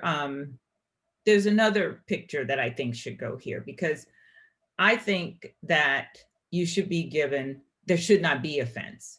And so therefore there should not be barriers. And that's what we're all being faced with, is the barriers that have been put in place by systemic oppression, systemic racism. So that's what systemic oppression, systemic racism leads to institutionalized racism. And our schools are one of those institutions. And those institutions now have somehow been supported by a system of racial oppression. And that system is now what's operating throughout our country. And more importantly, it's in our schools and it's impacting us. And so now that system is denying us opportunities to be successful. It's denying us opportunities to learn. It's denying it. It's it's traumatizing our students. It's killing our spirit. It's doing all those things to us that we don't even realize what it does, because it's internalized now within us that this is what's happening through a racist system. So we're internalizing things that we don't even know we're feeling, that we don't even know is in, we don't know what the trauma is that it's doing to our bodies and doing to us. And that's more important to me, that the impact of what racism does to us internally. And so, and that's, yeah. So that's, and then you asked me to write down a few examples. I think our students have given us all the examples that we probably need, but there are also, the policies and practices that are impacted are one of the things that that's inequitable in our educational system. Like I said, it's an institution. And so I think some of the students said they go to private school and some go to public school. And so between public school and private school, the difference is resources, and policy and policies and how they practice. So resources in a private school are going to be plenty. They'll probably have a sports team. They probably have a tennis team, which is the tennis team is something that we can guarantee that most of our public schools will not have if they have sports teams. But those are the kinds of resources that services are different. So there may be more counselors at private school, and there may be more teachers with really expert areas at those schools. There may be more curricular types of activities that the students can engage in. There may be better funding and things like that. So so those are the kinds of things that would be different kinds of resources.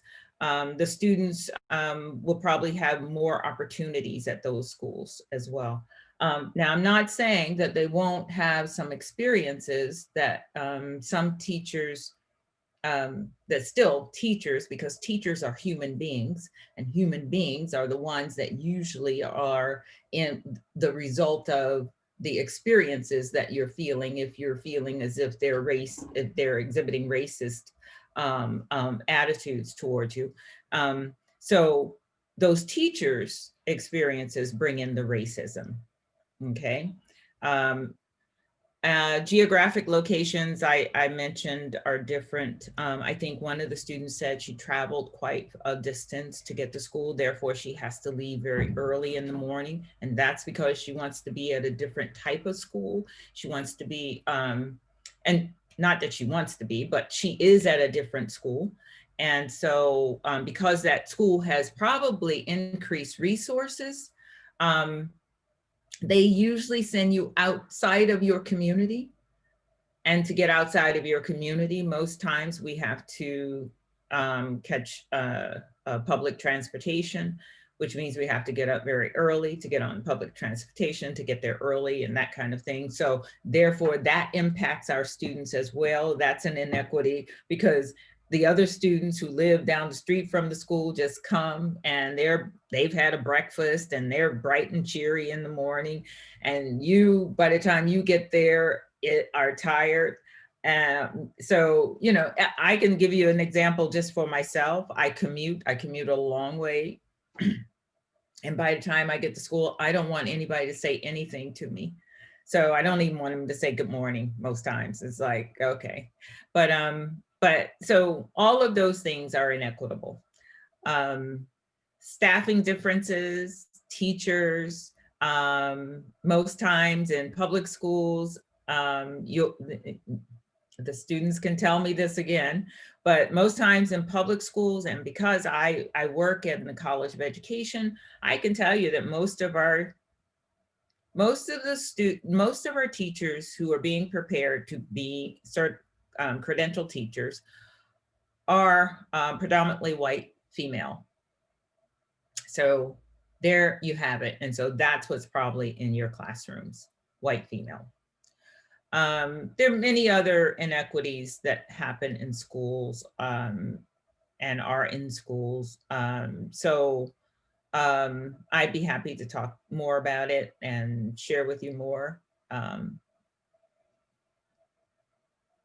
don't know if that's my time or not, but should I? Yeah, thank you, Dr. Flowers. Stop sharing the screen. Oh, okay, sorry. Thank you. I think we Oh, have did you want me to talk about social justice? I can sure. share it. I'll just share it. I also just wanted to talk about social justice. Social justice is actually the practice of allyship and coalition work in order to promote equality and equity and respect and the assurance of rights within and between communities and social groups. It is the result of really what we do, what we practice to make something equitable. So it is actually the work you do to make schools equitable. Putting resources back is what the students are doing now. What both sides of the conversation is doing is a social justice initiative. It's because what you're trying to do is you're trying to get others' voices out there to the masses so that they can make a change. And so that's what social justice is. So thank you for your work in social justice too. So thank you, Dr. Flowers, very much for that synopsis of 2 hard, long years getting a master's in this. Yeah. I would like to bring, I see your hand, Hav and Danielle, but I would like to bring the infamous cohort that took on the challenge of working in their communities, with their communities who have this master's degree. You heard the students. What are you doing to combat that as a warrior? Can you let them know? And Ms. Tafara, we'll start with you since you are the vet. Well, not technically the vet, but you're the vet. So what are you doing and what can you give to the students based on what Dr. Flowers said? Based on what Dr. Flowers said and my personal experience that mirror a lot of what you scholars have gone through. Like I got to college at the lowest level, remedial, the lowest level, and it took me like 3 years to get out of it. So, and being on my first day of class, finding out that I didn't know how to write a sentence, that's what drove me to come back to the hood and make sure that that didn't happen again. So I've been working since then, and this is way back in '97 that I found this out. So I've been working, coming back to Bayview, trying to be a part of different organizations to support students. So that's one thing that I'm doing too. I'm always trying to network like with Tashelle and other community members that have the power to make a change or to support students. And getting them the support that they need. And just checking in what's going on, what's happening, how can we make a change? What organization do we know that can support there? That's why I appreciate what you guys are doing right now, because I think this is a big step to making a change. I'm constantly collaborating with teachers across the district, within my sites, whichever sites I've subbed at within San Francisco Unified School District. I actually got into teaching because I was earning my degree and I had a job as a tutor, and I was the consistency in the classroom. They had a substitute. I didn't want to teach, but I was in the classroom and I was the person there from the beginning of the school year to the end because I'm tutoring them, but they're constantly had a rotation of teachers. And this was like 8th grade. They're transitioning and they didn't have a teacher. So I said, well, if I start subbing, then maybe I can come in and teach until they hire someone or whatever. And that's how I got into education. So I've just been advocating. Another thing is like with Mr. Rico, you have a good point. Academics do inspire some of the students, and I think that if we want something like that, we're gonna have to do it. That's what's happening now. Like what you guys are doing right now, and having this platform, having these conversations, coming up with these ideas, listening to what the students actually want to do and actually like to do. and building that and using the different resources within the community and the organizations that already exist to bring those. For example, I'm not saying that 100% college prep want to have a program like that, but maybe they do. And then maybe they can get funding from other sources to have a athletic component to their program, and then academic and arts. So, and it can be under one organization, but we're still servicing the students from an organization that has already been successful in servicing the students. Maybe they don't want to do the sports, but maybe there's someone else in the community that has the degree, the experience, or the connections to do that part of the program within that organization. So usually I'm just really networking with different organizations and seeing what is the need for our students and our families, and how can we bring it to them with the people that we have. Bayview has a lot, because I grew up in Bayview and I still work there. And I'm starting to notice that I have students that are already in college. Now I'm talking to those students and seeing what they can do and what they can bring back to the community. And there's people who started college and didn't finish. How can we pull those people in and help them finish their education? So now we have people that have more people within the community that have degrees that can contribute to the community. So that, and students, just keep coming to the table, keep bringing your ideas, because that helps us as teachers, knowing what we're supposed to be student centered. So that means whatever the students are interested in, want to do, like to do, we're supposed to create and draft our instruction based on that. So when we hear your voices, that helps us create how we're going to teach you.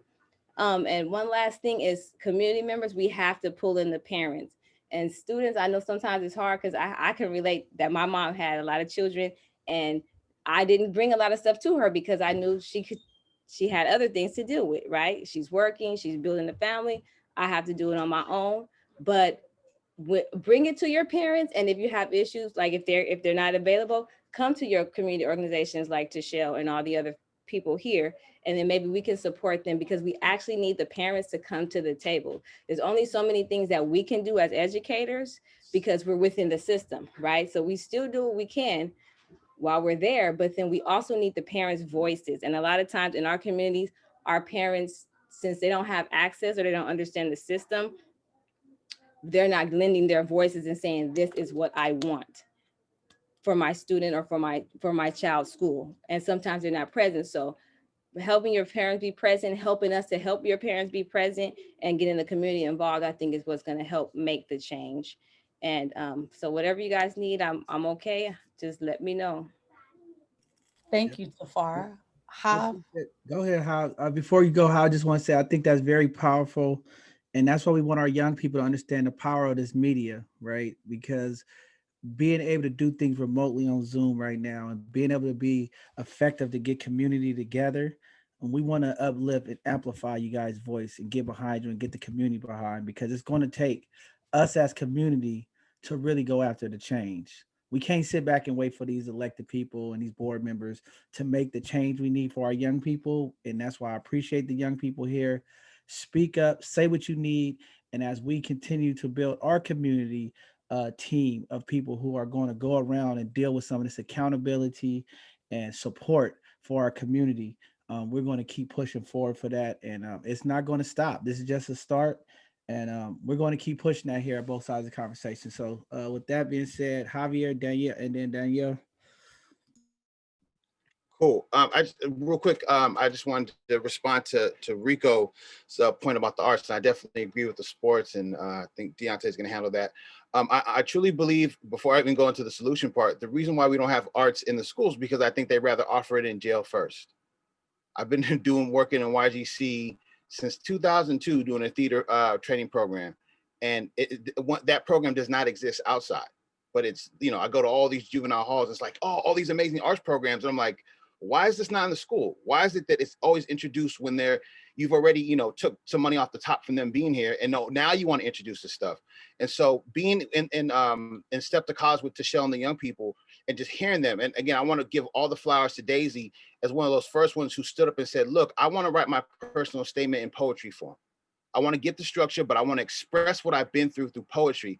And then look at God, she gets into Hawaii, right? Our sister from Soda, who's a spoken word artist, who's a social justice activist, you know what I mean, gets into the University of Chicago, the place where spoken word was birthed, right? So, you know, and then I see with the Jermaines and the Moanis who are younger, I see the gift of arts already in her. I see that Jermaine's going to be an amazing orator. And so now this is what we got to do. We have to plant the roots. And so, you know, all this stuff is happening. And then shout out to DJ and them who say, look, I want you to write a grant for a new program and an extension program and to have college prep, but with arts.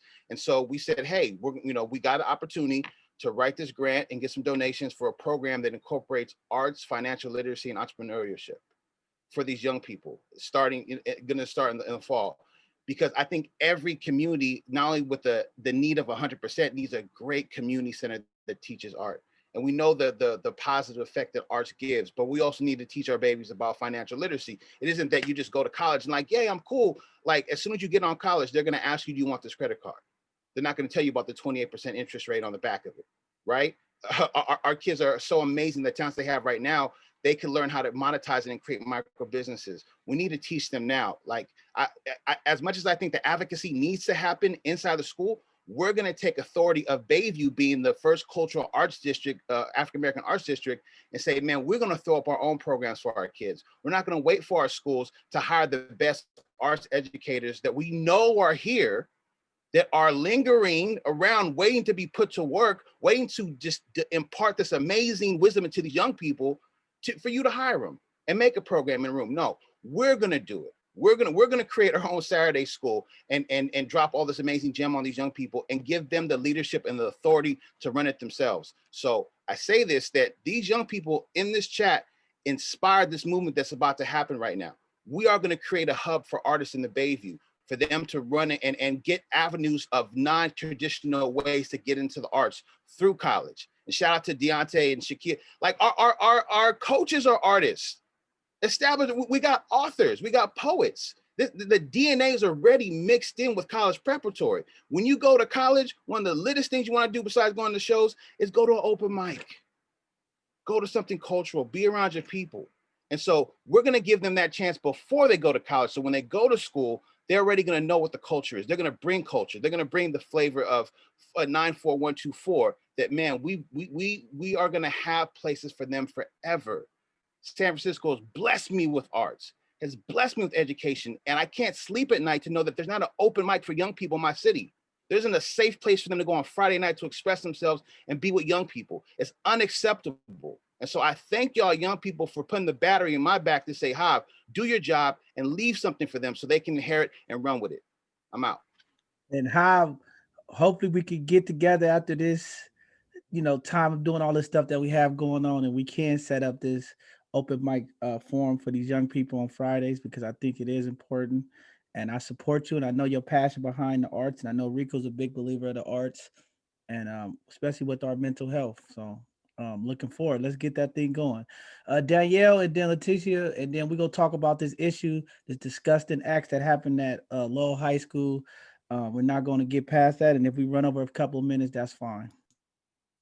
Yes, thank you. I want to thank all the young people for speaking up. One thing I heard a couple of them say is that when their back was against the wall, when they experienced the inequalities and the injustices and everything, that they sought help wherever they could. So if their mother wasn't there, they sought the help of a community leader.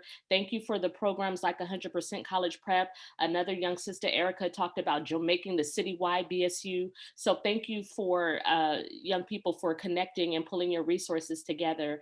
I have a question for the educators on the panel, for the teachers and people inside the schools. I want to know, we know that inequalities have existed prior to COVID. I want to know, what new challenges are you facing as a person working inside the school? What is a new challenge that you're seeing since COVID? What challenges have presented itself? Can you please let everyone know? Tafara or Ms. Robinson, either one of you guys could speak to that. I knew my name was coming.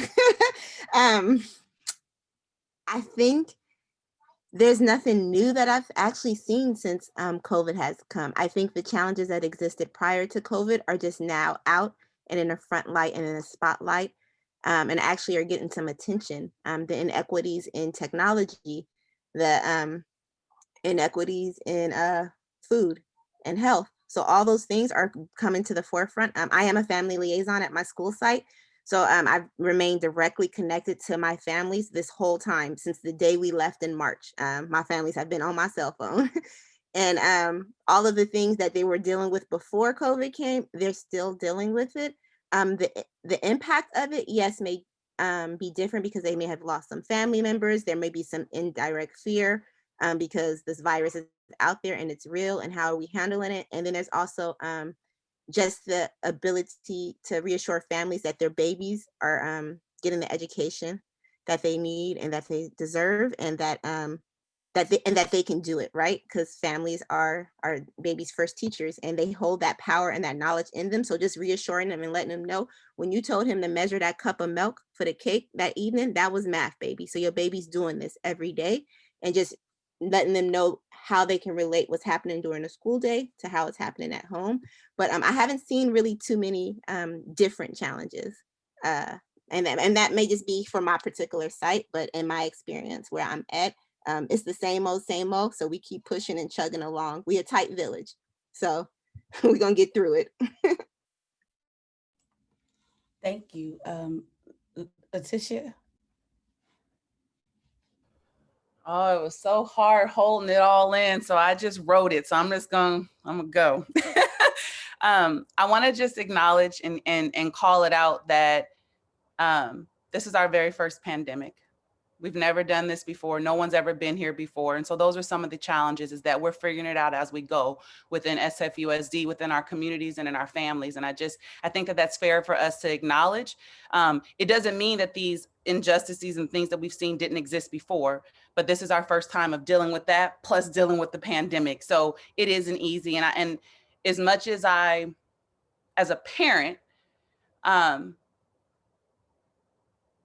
as frustrated as I am with some of our folks that work in the district and some of the things that I don't see happening, I also want to just remind us all, when we're fighting this fight, because we got to keep fighting, but to have a little compassion, because it is the first pandemic anyone's ever gone through. So I don't know what counselors are going through at home. I don't know how many of them have children. They can't answer their phones because of that. It doesn't give excuses, but it helps us when you understand someone's story or their plight, then you kind of get a little bit more compassion and you can operate differently.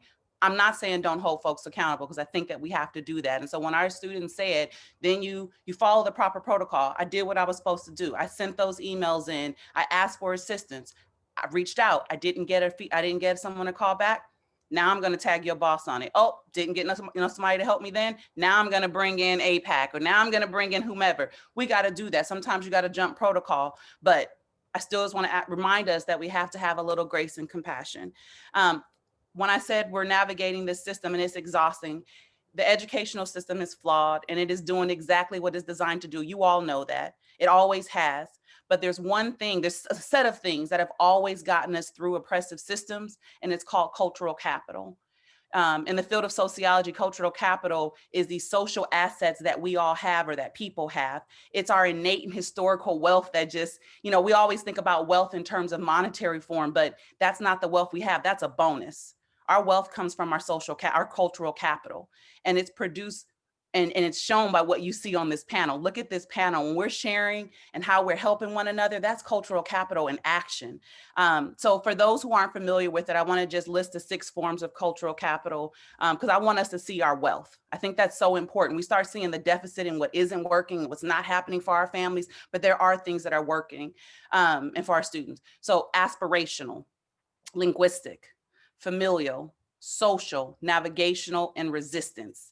These are all things that we're going to need to get through this system and to kick this system and turn it over, flip it up, and make sure that it works for us. It's exactly what our ancestors have used over and over again. So maybe because of systems of oppression, we weren't able to pass down money. We weren't able to pass down some monetary wealth, but we have been passing this down. It is historical. It's within us. And so as the students were speaking, that's all that was screaming to me, right? And we're putting that capital to work. But we can't stop there. We have to start sharing our how we got over stories. And I think that's part of, it's what we've been taught. It's a part of white supremacist culture and dominant culture that you hoard knowledge and you hoard it, but that's not who we are. Innately, we have this capital that says we have to share information. And so I want to encourage us to continue to doing what we're doing here. This platform's amazing. But the stories of our youth, how do you, so exactly what you all use, when Victoria was sharing what she used to get over, when she was talking about her social connections in the community that helped her, all of those things are what we have to pass on to our babies. I also just want to note that, so my daughter she was in a Spanish immersion program in public schools here, and only little Black girl in her class in public schools, all the way up until 5th grade. And she was struggling. They didn't see her. She's a super compliant child, super quiet child, and they didn't see her. And she started to, on paper, she looked good, but I'm her mother and I know what my baby's doing, and she was struggling academically. And I asked for help, and I kept getting told by the administrator at the time how cute she was, how well put together she was, how coordinated she was, because he didn't see me as my child's academic partner. He couldn't have an academic conversation with me on that level. So he went to the, oh, she's cute, she's this, she's that, instead of let me help you. And so I jumped protocol. I did protocol, went to the teachers, went to the administrator, I jumped protocol. And then I decided to pull her out, and I put her in private school for her middle school year. And one of her teachers pulled me aside and she said, you know what, Letitia, here's my worry about your daughter. She says, most of the kids in this school come from a place of abundance and wealth and privilege. And the school system works for them. They know how to work the system. They're not raising their hand. They're not asking they're not asking or begging nobody to help them. They're demanding it because it is their right. They believe it is their right. And so what I want you to do with your child, and I'm not saying her name because she didn't give me permission, but what I want you to do with your child is I want you to help her with some self-advocacy. That's what we're putting. That's what we're going to knock down. We're going to put up goals for your daughter to start advocating for herself. And that's exactly the muscle that I set out to build in her. And it's what I'm seeing here.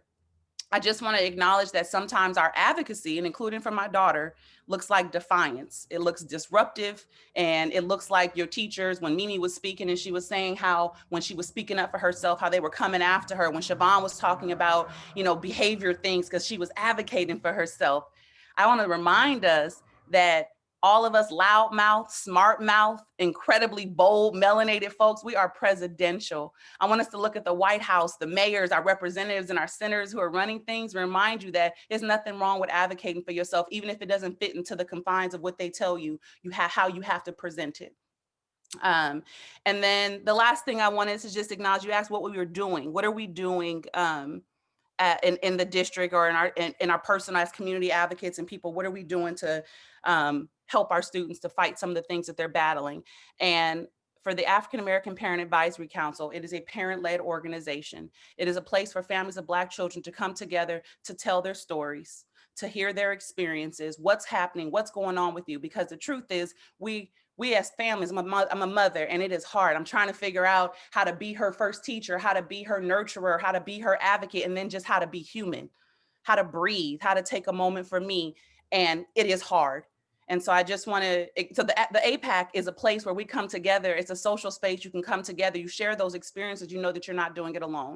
And then we educate ourselves and one another on district policies, practices, resources that are out there, because we're not hoarding this information. We're sharing. This is an exchange. That's exactly what cultural capital is. It's an exchange of wealth. And then we are advocating with and for one another, because I can't do it alone. We have to do it together. So that's what the APAC is. That's the work that I'm helping to cultivate and lead in the district, is making sure that Black families have a voice and they have social connections. And I want to invite all families and children, if your parents are listening, and if they're not, say, hey, have you checked out an APAC space? Because really what we need are some more social spaces. We need some social connections so we can navigate these systems. And then I'm just here. I'm in the community. I'm ready for y'all. So if any way that I can support and I can help, I've already privately chatted some folks to say, all right, I'm about to get on this. And so just knowing that we're here to support you. And then the last thing I want to say is give your parents hugs, because it looks like they're not showing up, but we're doing the very best that we can. And somebody was recently talking about her mother and saying how her mom is her biggest critic and her mom isn't there for her and she wishes her mom was this thing. And I say, all the things you want your mama to be, who's that for your mother? So we got to encourage ourselves, but I really want us to encourage our families while we're doing this work. Thank you. And I'm glad you said that out like that. But I'm also going to agree but disagree when it comes to the compassion part. it's been a long time in our community. Our Black folks have been so apologetic and so relaxed in dealing with stuff. And we don't want these current events and these current situations that are affecting our young people to go unnoticed and not said. And a lot of times we always giving forgiveness in our community. But there's a lot of money for emergency response. These things that are happening to us, there are people who are being paid to prevent when these issues happen. So yes, this is the first pandemic that we've been in, but I know in emergency management, when there's earthquakes, any type of national disasters or anything that affects communities and states and cities, there's funding to make sure that those people in those positions are prepared. And what we saw in this pandemic is a failed of emergency response, and we got to hold our leaders accountable and let them know that it's unacceptable. And especially here in San Francisco, when we have our private schools opening up right now and our young people going to private school, but our public schools are not getting the same sports. And when we talk about these inequities and these issues, we have a large number of young people in District 10 who are suffering technology wise from being able to access the internet, to log on to these platforms so that they can get the credit that they were there. And it's affecting the learning and ability of our young people to maintain in these intersections in this education. So yes, we have to have a compassion, but we also have to come at these leaders hard. And I know I've seen some comments in there. This is not something that the mayor can handle. Okay, the school board in San Francisco is ran by the board. We need family and community to deal with the school board. Okay, this is not a mayor's issue. This is community and the school board and holding them accountable, and all the way up to the state level. It is still unacceptable in this pandemic. It's been almost a year and a half now. We are coming around to a full year of the stay away order starting, and we have still not been able in our communities to make sure that our young people are impacted with the information and technology that they need to compete. And it's unfair, and we're going to hold them accountable to that. And I just want to make sure that's heard. I want to go to Miss Rogers real quick, and then we're going to let Victoria and them talk about this incident, this disgusting incident that happened to the students at Low. We are not leaving until we have this conversation, because community, parents, and students need to hear and voice their opinion on this. So if it goes over a little bit late today, I'm okay with that, as I want to hear from our young people and I want to hear from our professionals. This situation will not be swept under the rug. And as community has reached out to me, the response that we received from the principal and from the school district is unacceptable for our community, and we're gonna deal with that. So with that being said, go ahead, Miss Rogers, and then we'll jump into. I think Daisy had her hand up. Thank you, John. John and Letitia kind of hit it, like all the points that I was thinking of that I wanted to say. But just me coming from college background and working for university, and now coming back to, high school, is just such an educational gap in the high school system.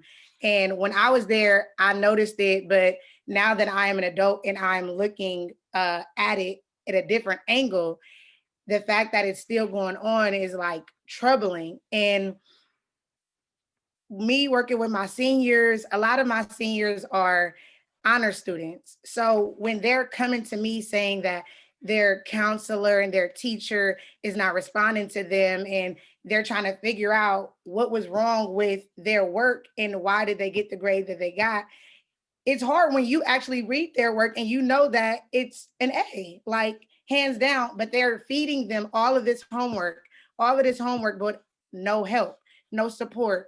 It's hard for them to come to them. And since we're in this global pandemic, it's just one of those things where it's like, okay, so as far as in the teachers, are y'all meeting up and saying how you guys will be able to come through for the students? Because it hasn't shown at all.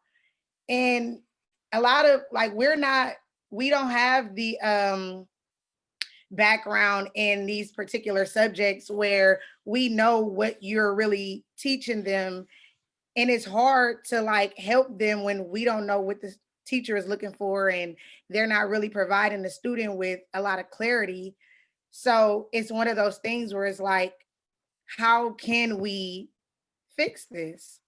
And us having these discussions and talking about it and bringing it to the forefront is where I feel like the difference and the change should come. So I really do appreciate this, but our students really need more help. And this is hard because right now it's like a lot of students are not even caring to go to class. You know, we make home visits and some students wake up 11:30, 12 p.m. and it's like, what do you do? You know, and a lot of times some of their parents are allowing this. We have to understand, I know for me, I was the first generation. So if it wasn't for counselors and me just wanting that drive to go to college, I didn't necessarily have to go to college. As long as I finished high school, my family is okay with that. I'm not okay with that though. And a lot of our students are not either. So it's like we really, as a community, need to help them. Thank y'all. I think I think this is I think this is definitely a good start. You know, I'm impressed to hear what the young people have said, and I didn't know that they was dealing with the struggles that they was talking about. But as you guys hear, the transparent communication needs to happen, and if that means we have to hold these counselors and teachers accountable as community and parents, we need to unify and make this call for action because we can't have that. I mean, if our kids are looking for resources and support, those are what those counselors and elected teachers and officials are there for, and we got to change that. But I also heard the young people talking about the support as community, as people. We need to get behind these young people and support them. That's why I'm very big on giving positive affirmations, giving out positivity to our young people because they need it. And we're going to keep pushing that. Definitely with our mentoring program is a big part of us making sure that we communicate positivity to our young people. And for you teachers out there that's working with our young people, think about that in your daily start of class, making sure that these people feel appreciated and loved because our young people need it. There's so much going on in the Zoom and mental health and all the different things that they deal with in community. They need that support and love from our teachers. So very, very important things to do. But Daisy, go ahead, and I see you have your hand up, Daisy. Hey guys. I wanted to speak on I know that students do need more academic help during this time, but I think it's just as important as mental health and helping them in that aspect because personally my parents grew up in a generation where, mental health wasn't important. So in their mind, they think, oh, I'll be fine because they were fine because they were taught to, like you just gotta keep it pushing. You don't talk about your feelings, just keep it pushing.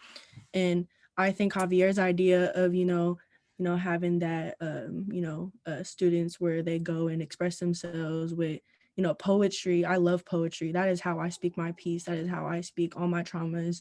So I think that would be an amazing idea, just getting, students together, getting youth together and just letting them express themselves in any kind of way. It doesn't even have to be poetry. I just think any type of way of expression, it will really help students, especially during the pandemic. I know everything's kind of hard online, but it's a start. Definitely. Your wish has came true, Daisy. This is where you're going to express yourself. That's why I took our class from our boring Zoom to this platform right here. And then working with Hav and Miss Charmaine, and in all honesty, I don't know how you got a 4.0, but I definitely know how you about to have a 4.0 going to Hawaii, debt-free, happily, with a kente cloth and a hat and a mask on your face. That's my promise to you. And I don't lie, I'm an educator. Educators don't lie. Well, real ones don't. So before, because we getting close, I know we getting close on time. Is I want to talk to the two students that experienced the despicable hate acts that took place, and I want to talk about this. And more stories of these type of hate speeches and things happening in these classroom learning sessions. So to the young people that want to speak to that, Victoria and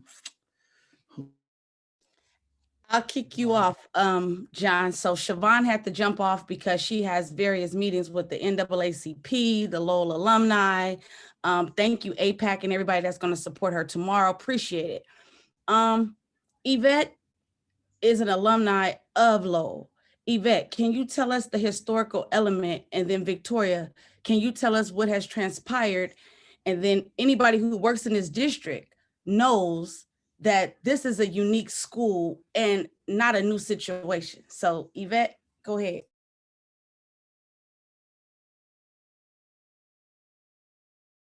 oh, you got to unmute yourself. You got your mic's muted. I'm going to date myself. Um, my particular class was a part of the consent decree program back in 1983. Lowell was taken to court by the NAACP because of the things that were going on prior to even me being in high school.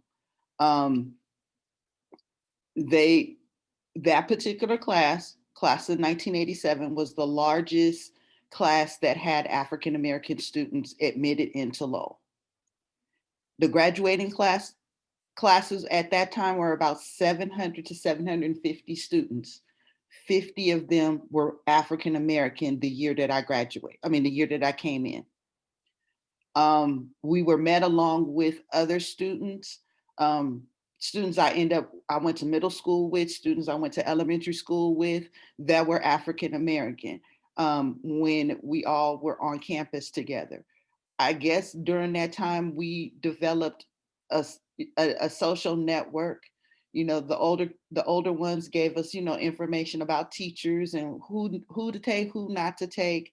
We kind of, made sure that we were supportive of each other in the classes. So there was not a one African American student in one class by themselves, but there were still issues that were happening. I was told my freshman year by a teacher that, I went to him and was asking him about my grade. And he told me, well, what's your district school? I told him. He said, that's where you're going to graduate from. That's what we were dealing with back then in the late 80s, early 90s. We had to deal with a lot of things, a lot of different things. Some of those same people that I went to school with, not just in my class, we are still seeing and hearing all of the negativities that are happening at the school. We are not happy about it. I can tell you for sure the Black alumni of Lowell High School is not happy with the latest event that has happened. And we are doing what we can as far as movement and supporting the kids and to make some things happen, some changes happen at the district level. I know a few folks at the district level who are dealing with this, and we're trying really hard to be more visible to the African American students at Lowell now. They are being supported not only by the African American alumni, they're also being supported by some of our Latin and Latinx graduates and other groups. So we do not take this lightly, that we are just sitting in the background and not addressing this. We're trying to do everything possible to support the kids that are there now. I don't personally have any kids there. I only had one child and he graduated last year, but that was never a choice for him. He didn't want to go to that school. But I know there are many kids, and just know and understand Victoria's story and Siobhan's story is not anything new at this school. There has to be some change for the kids, period. And the last thing I want to say is the students who are perpetrating this is learned behavior. It's not from the teachers, it's learned behavior.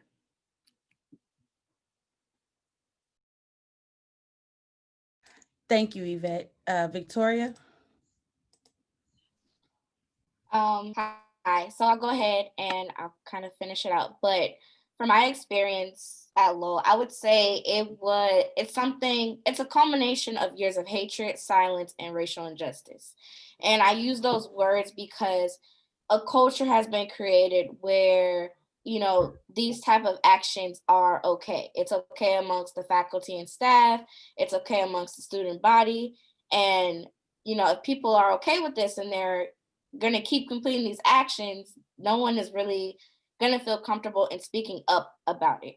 And so in my experience, whenever I would speak to faculty and staff, they would say, oh, it's okay, and blah, blah, blah, we'll figure it out. But, I would go on with my day. I'll go on with my life, my class, my day, whatever. But at the end of the day, never really addressed what was going on. And I think that kind of builds up to what Siobhan is experiencing and the other Black students at Low High School. It's a built up response of these actions that have been like passed over. And so, I want to reiterate, yes, I was like one of 10 Black students to graduate in my class. My class had about 650 students. That's unacceptable. Why are there only 10? Often in my classes, I was always one of 2 Black kids. Why are there only 1 or 2 Black kids in each class? The racist jokes, the social norms. I can go on, but I do, feel for what Siobhan is going through and can attest to what Yvette has said. So, yeah. Thank you both. And for the audience and the students, I don't know, Daisy, or if y'all know what's going on at Lowell, but there are different learning platforms. Tarika, are you there? Tarika? Maybe she stepped away. There's different learning platforms, and on the platform,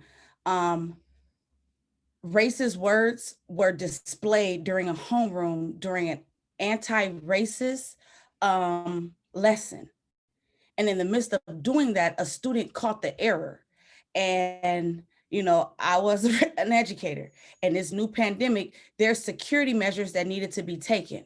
And those measures were not taken. And when they were underlined and amplified, instead of just addressing it like a real human being should and saying, without a script, I'm sorry that happened to you. I apologize from the bottom of my heart that you had to read such horrible things about your culture. That is untrue. I'm sorry. That's what's not happening here. The whole accountability is not happening.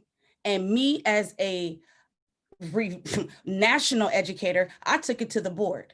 I told them that you're not giving students their official transcripts. Your counselors are not communicating. How am I supposed to get a kid to college and get them money for school? So these things are coming slowly but surely, but it shouldn't take that long, Ms. Manning, to put an official transcript in the mail and send it to a kid. It shouldn't take 48 hours to say, I'm sorry, and fix your private settings on a platform. It shouldn't take a board meeting. It shouldn't take somebody getting all out of character or triggering microaggressions. I respect all educators, but I've been in a room where I hear teachers saying foul things. And because I told you who raised me, I will check you in the skin you are in. And that's what needs to be done immediately. Because come Monday, if we don't hear the word sorry, it will be an issue. A NAACP going high above. There are more Black people on the planet Earth than any other culture. So calling me a minority, that's not gonna happen. Somebody better do their research and check their DNA. So for the students that are experiencing racism, that are having difficulties, we are your allies. APAC is here, educators is here, Shanice is here. We have degrees with privileges and rights. All you have to do, and I'm gonna drop my email in there, just email us. I love checking people. That's the only reason why I got a master's degree with a hood. Let me show you. See the picture? That's hood certified. That's the only reason why I took that picture and got that degree, because I am from a community that we call the hood. But when you really educated and you really smart, you represent who you are. And that blue line on the back of my purple back says, I am an educator. And I am supposed to protect and serve you, not bring you down, not tell you you fail, not give you an IEP if you cognitively can think and breathe. That's why I respect Yvette. We worked at the hardest middle school in the world, $80 billion school, but yet you want everybody in here with the same color skin as me to have an IEP. That's out. That's out. and we didn't do it. And to this day, there are students on this call that have GPAs that the statistics said that they couldn't. But I'm here to tell you, you can do anything you put your mind to, regardless of the color of your skin. You just got to have the courage and the right people. All right. Did she well, you broke down John, is all on the what? The I think that was powerful. it's Rico. all on you. It's all on you. Rico, did you want to say something before we close out? What I want to do is I want to let Rico say something, and then I want to go to all of the students and panelists to kind of give a farewell recap of what they feel is important, that you just want to make sure that's heard by community as we put these lists together. I know we're jotting down this information to organize and come together. This low issue we will not let go. We will definitely keep pressing because we know the school district have the resources and the funding and information, and they have the technology support with IT to make sure they find those who participated in that act. And we're looking for, if it is a student, for them students to be expelled. We're not doing no more of this slap on the wrist behavior. We're going to hold them accountable, and we're going to make sure that they hold them accountable. And if it's someone outside of the school district or a young adult or adult, definitely we want to reach out to our district attorney. We want them to be brought up on charges and held to the highest accountable, because our kids should not have to endure what they have seen or taken place while they was in that educational realm. And we are going to make sure that people across this country and in this city who participate in this type of behavior will understand that there will be repercussions for their behavior. So with that being said, go ahead, Rico. No, I just want to thank everybody for just coming on the show. All of our young people for having the courage to speak up and speak out. For all the educators for continue to educate our children and having the compassion and the empathy to make sure that our youth get to the next level in whatever capacity they see it fit. Just continue the amazing work, everybody. We know what we have to do. I think it's just really the collaborative effort that we put in, to make sure that our children and our youth can get to the next level. That is our success. That is our answers, is through collaborations that we can really help build up our nation. It's not, the big eyes and the little U's thinking that we can do it on our own. It's really everybody have a recipe, or they're a part of the recipe of this big gumbo that we call, our community. And I think that, as we mix it and as we put it together, everybody can really eat in whatever capacity that you see eating is. So, just continue. Thank you, Tashelle. You're definitely amazing. Thanks for all your amazing work. Also, Javi, y'all some amazing folks over there at 100% College Prep. I'm just looking forward to continue to put in the work. Um, you know, as a father and as someone who went to school in San Francisco, I've dealt with a lot of this stuff, coming up. The only reason why I went to school, and I don't know if they still have this, but when I was coming up, they had a drama department. And in the drama department, it covered dance and all this other stuff. And that was the only reason why I went to school, is just to go to the drama department and be a part of the dance projects and the acting and all that. So, we just got to continue to give our stuff that we know innately is a part of our culture, and it's the heartbeat of who we are. So, yes, we want them to get educated and get academia, but we do want to be educated on who they are. Hence to Tashelle and her ethnic studies, and making sure that they understand and know who they really are. And when they do graduate college, they can come back and say, you know what, I know who I am in the midst of their education also. So thank everybody for being on from both sides of the conversation. All right. With that being said, we're gonna jump around here. I'm gonna go and call you guys out. Daisy, if you want to come out and give up some closing words. And yes, Tashelle, thank you for being legendary community ambassador, part of Bayview history, and supporting our young people. Thank you. I really want to give a huge thank you to all of you. I know it's my first time meeting many of you, but I already appreciate you guys a lot.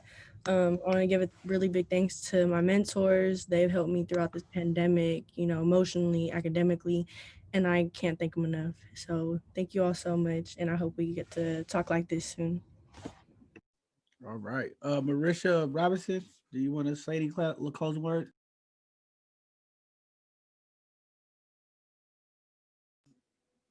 All right, I guess she stepped away. Dr. Flowers, you want to go ahead and give us some last thoughts and some encouraging words for our young people before we close out?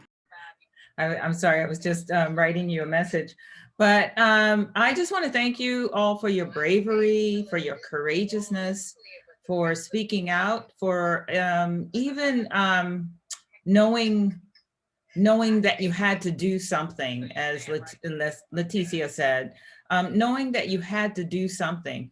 Not that, sometimes we don't always know what we have to do, but we just know we have to do something. So I just thank you all for your bravery and speaking out and your voices, because it does matter and it's so important for us to know.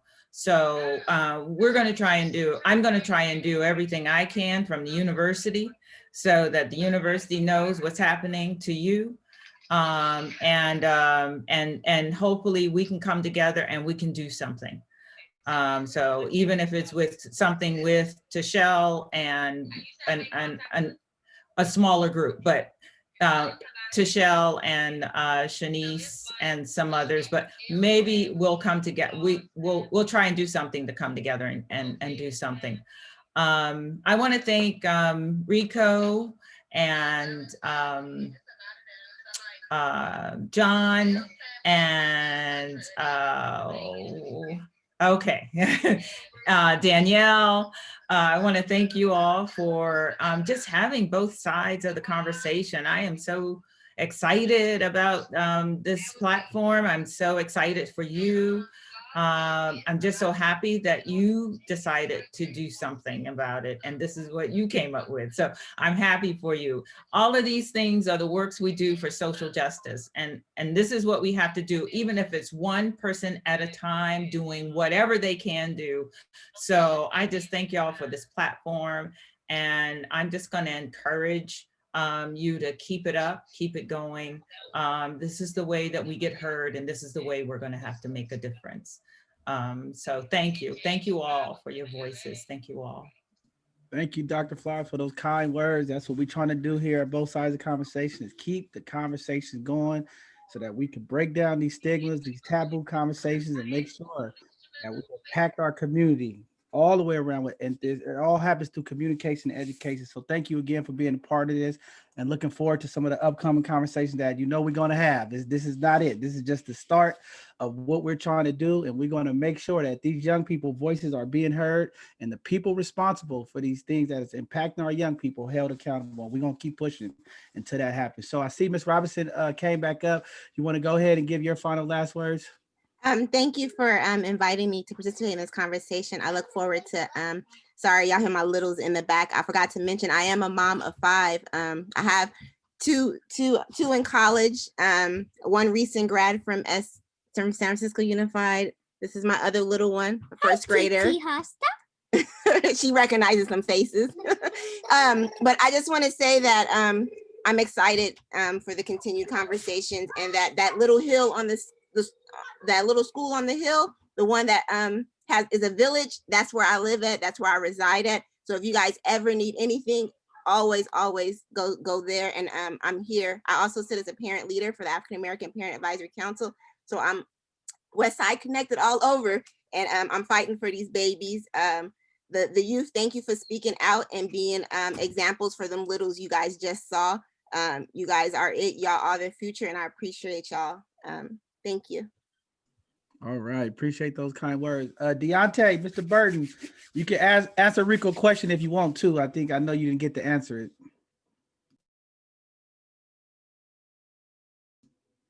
You there, Deontay? All right, we'll come back to him. Tafira Manning, you want to give us some last closing words? Tafara. I'm bad with names. I'm sorry. Okay. I appreciate this forum. Once again, I can't say it enough.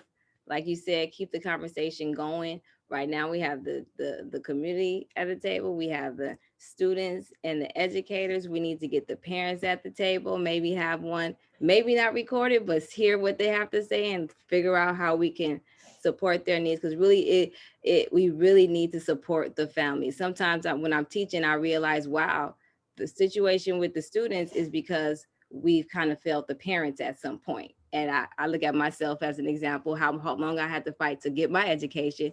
And I see them as my peers. So how can I help them support themselves and then help them support their scholar as well? So we got to get the families to the table, and I just keep the conversation going. And I apologize if, my kids in the background messed up your audio, but mother as well. So, things going on in the background. But I really appreciate it. And just really keep the conversation going.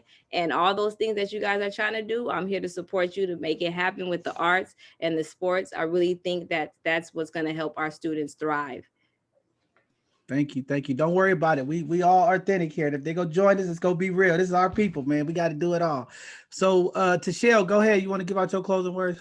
Yes, I want the world to know. Me and Danielle are book dealers. We distribute books all over San Francisco, thanks to Cheryl Davis.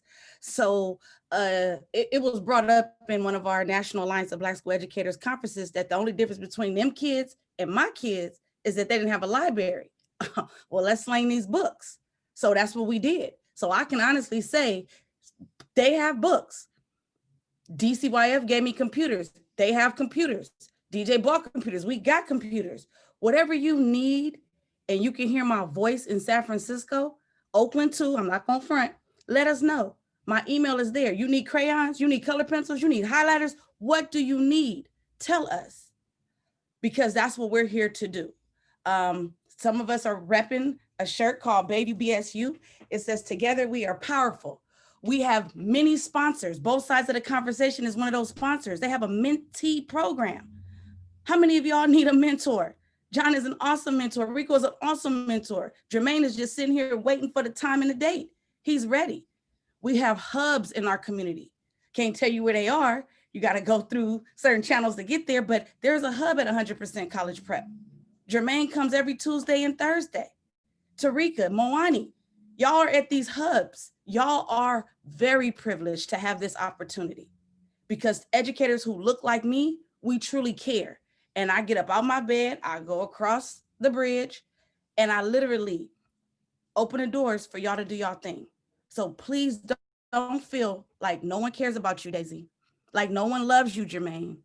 Like Moani, you have nobody to call when you just sad. Tarika, we all are here and we have your back. That's all I want y'all to know. We love you and we here for you. And Javier, February, taking off. All right, all right. Miss Yvette, you want to say some final words? I want to thank my right-hand woman, Tashelle, for just so many different things. Thank you for this opportunity today. And we've been going strong, and we out here in these streets trying to help the kids. Anyone who is on here that wants to reach out to me, reach out to Tashelle, and she will give you the special digits you need from me. I am open and willing to help anyone with anything that is in my wheelhouse. And there's a lot that's in my wheelhouse. So my other baby, Jermaine, I got a heart for you, baby. Javier, another heartstring. We go way back when I first was getting started at this. So thank you so much. And it's so good to see you and work with you now. Thank you so much. And John, I haven't met you, but thank you. I've listened on some other Zooms, and I'm excited about what's happening now and what's going to happen later. And Danielle, I gotta give you a shout out, my shoe fetish girl. All right, thank you, Miss Irvin. I want to say first, thank you for this platform. Thank you for the opportunity to join today. I also just want to say I love us.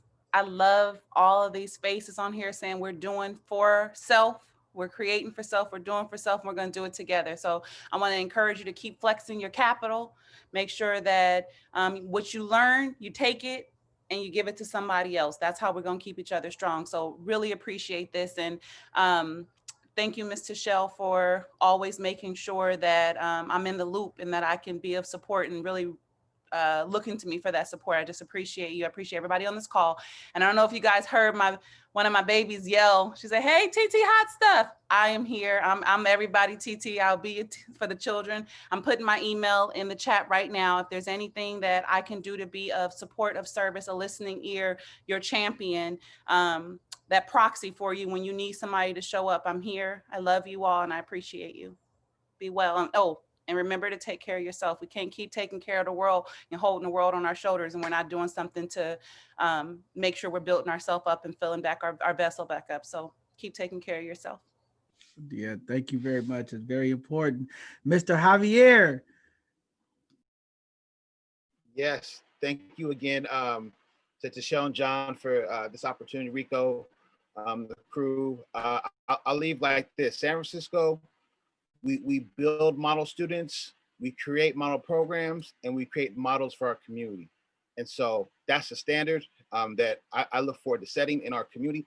In this day, I just want y'all to let y'all know that you're going to see a resurgence of a Black Wall Street in San Francisco. Our young people are going to be, there's a pipeline to prison, and I believe there's going to be a pipeline of prosperity for our people that is coming, that what we thought that we couldn't do in such a long period of time is about to be expedited. So start dreaming, start having these visions, all the stuff that's been spoken to you, get ready because it's about to get approved on a bigger, higher level than y'all can imagine. We ain't forgotten about, and it's shine time for us. So God bless y'all. Man, thank you. Powerful words. Danielle. Yes, so like Tichelle said, we distribute books to young people, and immediately in March of last year, after COVID hit, I said to myself, what am I gonna do? How am I gonna get literacy to students? Because I was a librarian just sitting down and kids couldn't check out books. So I bought a red wagon and I went all over to the Bayview and I gave out books, and I'm still giving out books. So you can go to our website, Both Sides of the Conversation. My information is in there. If you want to email me, I'm still doing that. So if you have, you know, babies, I have baby board books, I have chapter books, I have new books, any books you can think about, I have them. I have a whole library of books here just waiting to distribute. So if you know anybody in need in the area, please hit me up. And also just to go back, please support our students at Lowell High School. Get behind them. One of the things also I want to add to that they experienced besides those racist comments, there was also pornography put in there as well, just all kind of disrespect. So the students are fighting for an investigation on this, because one thing that they said was it was a hacker, and the students are saying, no, it was not a hacker. It was an inside job from the students there. So this is what the students are saying. I want you to understand that, so you can get behind and rally up behind our youth. We're asking for an investigation and restrictions on that site so that anyone can't just, log in there anonymously. Okay, so that's specifically what they're fighting for. So please get behind our students. Thank you. Well, thank you for that information. Shanice, you want to say something?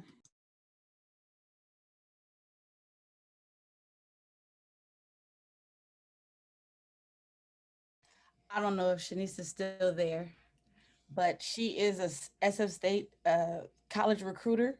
So if anybody wants to go to San Francisco State, that's your direct pipeline. But you come through me to get your college credits, because I'm the only Black chick in California issuing out college credits like it was water.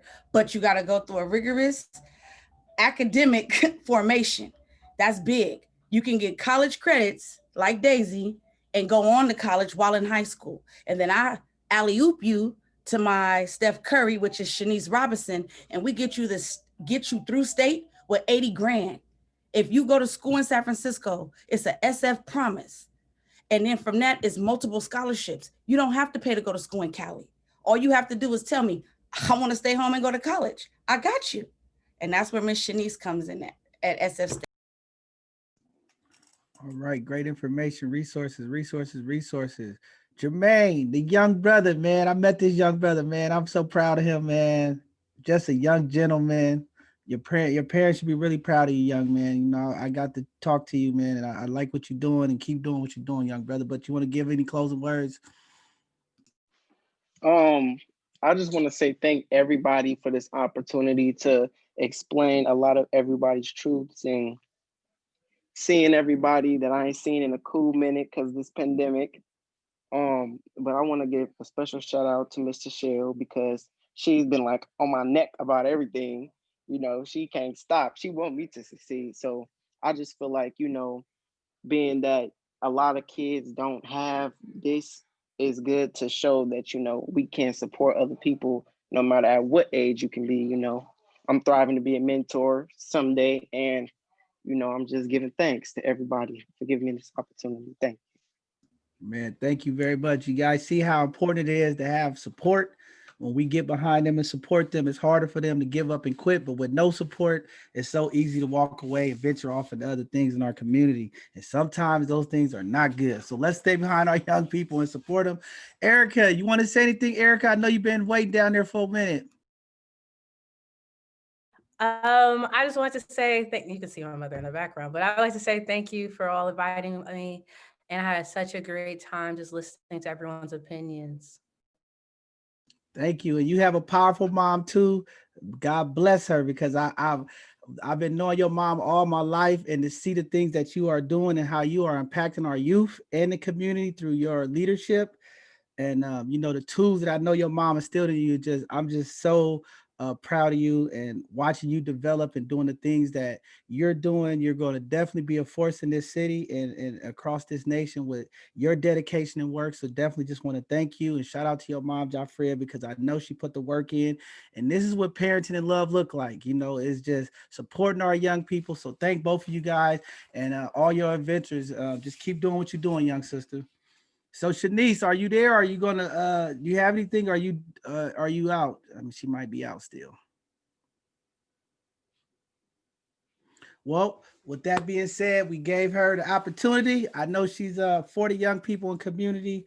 We want to thank everybody for tuning in today. I know we went over our normal 2 to 4 time frame, but it's important that we hear our young people. And if that's what it takes to go over a little bit of time, that's what we're going to do here at Both Sides of the Conversation, because we need these conversations to be heard, and we need our young people to be validated in their issues and their complaints. And we got to make sure that we continue to support them.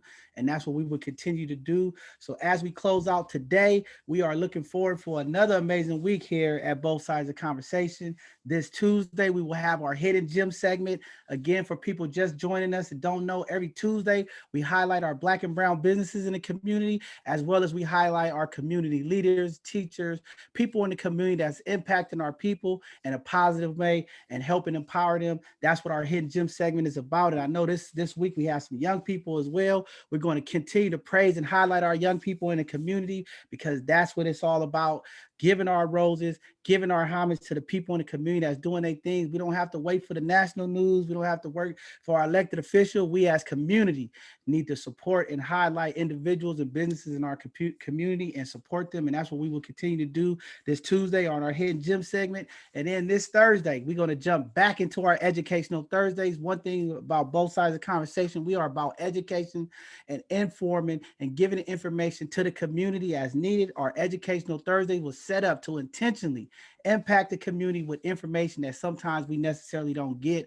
We have an amazing brother coming on, Monty Maxwell. He is going to be talking about lending, trying to get our people into home ownership. He's going to teach you about the programs, the loans, the information that's needed to buy a home the right way. And then he's going to also introduce you guys to a number of programs that they have to support home ownership in our community. Powerful brother, have a lot of information. So I hope you guys get to tune in this Thursday for our Educational Thursday, because we understand that wealth, home buying and home purchasing is part of the wealth. To impact our schools, we need those home taxes so that our schools get the funding and things that they need. So it's very important for our community to understand that. And that's why we here at Both Sides of the Conversation continue to push home ownership. I know people are in co-ops, but the taxes are not going to our schools when we're in co-ops. So we need single family to multi-family dwellings so that our tax dollars can go and make sure that our educational systems are impacted, our teachers are impacted with their salaries. And we got to continue to preach that so that we get those services that Rico talked about, the art and the development, the cooking class, and bring some of those classes back to our educational system. And then next Sunday, we'll be starting off our next conversation. Next Sunday, we're talking about Black health. We're still looking for a couple of other people to join this. We want some of our nurses and doctors from community. We're reaching out to some of our public health officials to talk about some of the diseases and some of the things that's impacting community during this pandemic. And this is a two-part series. We're talking about Black health and wealth, Black and brown health in our communities. And then the following Sunday, we'll have the Black Panther Party who's going to come on and talk about Black male health when it comes to cancer, colon cancer, and some of the health issues that are impacting our Black males in the community, to help educate our community and our males about what's needed and why our health is important. And I think that's going to be a powerful conversation to have. And then we'll be going into a couple of sponsors events, the San Francisco Black History, February 6th. Everybody tune in for our Black History, historical heroes and sheroes. We're going to have some amazing people in our community that's been impacting San Francisco for years, that's going to be nominated for the Black History Month, because we know with this pandemic, they trying their best not to support and highlight the things that Black people are doing, especially in San Francisco. And I think this event is going to be powerful to highlight some of the people in our city that's doing amazing work and for the community. So with that being said, this conversation was powerful, very impactful, informative. These conversations are going to continue to happen, but we understand the inequities and the equality that is affecting us in the school system. And the real question is, what does this reform look like? Because ultimately, there's a systemic problem that we have in our school teaching arenas, and it's time to look at change, and it starts from the top. And what that tops look like and how we impact community moving forward is going to be very important. But we need everybody to be a part of the conversation, a part of the organization, and the advocacy part of making this change happen, because it's well overdue. Our educational systems have disproportionately hurt our African-American students and our Latin students. And we have to stand up for this, and we're going to keep doing it. And thank you guys for all supporting. Oh, I see Deontay coming back. Deontay, you wanted to say something? Sorry, man. I know you jumped out for a second. You there, Deontay? Yeah. Nah, I just wanted to say shout out to everybody that was a part of this conversation, for allowing me to come on here. Once again, I know I'm not from California in specific or the Bay Area, but just being in this community, I came from, of course, Baltimore, so it's a lot of people that look like me. So it's a little different. The struggle is still the same, but I'm able to work with people that look like me over here, which is still different because y'all haven't experienced what I've experienced, which is basically I haven't not grown up around not Black teachers or not non-Black principals and all of this. So it's all new for me. That's the reason why I came over here, because I felt like it was just like something that it's like I'm not gonna say it's like my purpose or nothing, but I just kind of feel like I need to be here, just because I bring the other side of I guess being Black around, growing up around that community. Not to say y'all didn't, but I know y'all, like y'all said, it's real diverse over here. It's very different. So I just wanted to say shout out to everyone for bringing this conversation together, both sides of the conversation, everyone. I just want to be an asset. So however I can, assist with, just keeping this thing moving so we can make some real change, then I'm here. And Rico, like once again about the sports thing, man, I've been on, like I said in the chat, but my stuff been acting up. But I was asked by plenty of the staff, not gonna speak on the schools, but the students themselves, the athletes, they're like, man, you think you could coach us? But of course, I don't have the time to do that. And but I think they need some new energy at these schools. A lot of those coaches have been around for like, I don't know, 25, I don't know how long, but it's more, it's a bad consistent. It's not good consistency. Like they're not motivating these athletes the way that somebody new might come around and they just like, wow, you kind of young. You can understand where we coming from. You're a former athlete. You're not some old guy that's just like, I need you to get a 4.0 to do this. So it's a lot of things that I've noticed. And I just, like I said, man, I'm just going to keep taking notes. And yeah, that was it. Appreciate you for letting me get on here. Hey, no problem, man. We appreciate you and the work you're doing, my brother. But definitely, as Michelle said earlier, we are getting close to finishing up our roster. We are still looking for a few more mentors for our virtual mentoring program. We're looking for some women out there, and we're looking for some other brothers in the community. If you have the time and you think you want to give back and you have that in your heart, please go to our website at www.bothsidesofconversation.org, and you can sign up to be a mentor. I think it's a good opportunity right now while we have our young people and they're listening in this pandemic, that we have mentors in the community that can tell your truth. Sometimes the power of testimony, seeing the struggles and the obstacles to our young people to see is very powerful. So if you have it in your heart and you think you want to mentor some young people, please reach out to us on our website. That's where all our information is. Please go to our website for all of our upcoming shows and information. We have a calendar up there. You can see some of our topics. If you would like to join to be one of the panelists, or you have expertise in those areas of those conversations, please join us, because it's very important that we also get the professional side as well as the community side on these conversations. And don't forget to click the donate button and support us, because we know this virtual media, it takes a lot to keep going, and we want to continue to impact our community. So make sure you guys click the donate button on the website and support us, because we want to continue this thing and keep it going, because we want to tell our people our story. We don't want to hear from nobody else, and we're not going to be apologizing for who we are and what we are. So thank you guys for joining both sides of the conversation. We'll see you guys on Tuesday. Have a blessed one.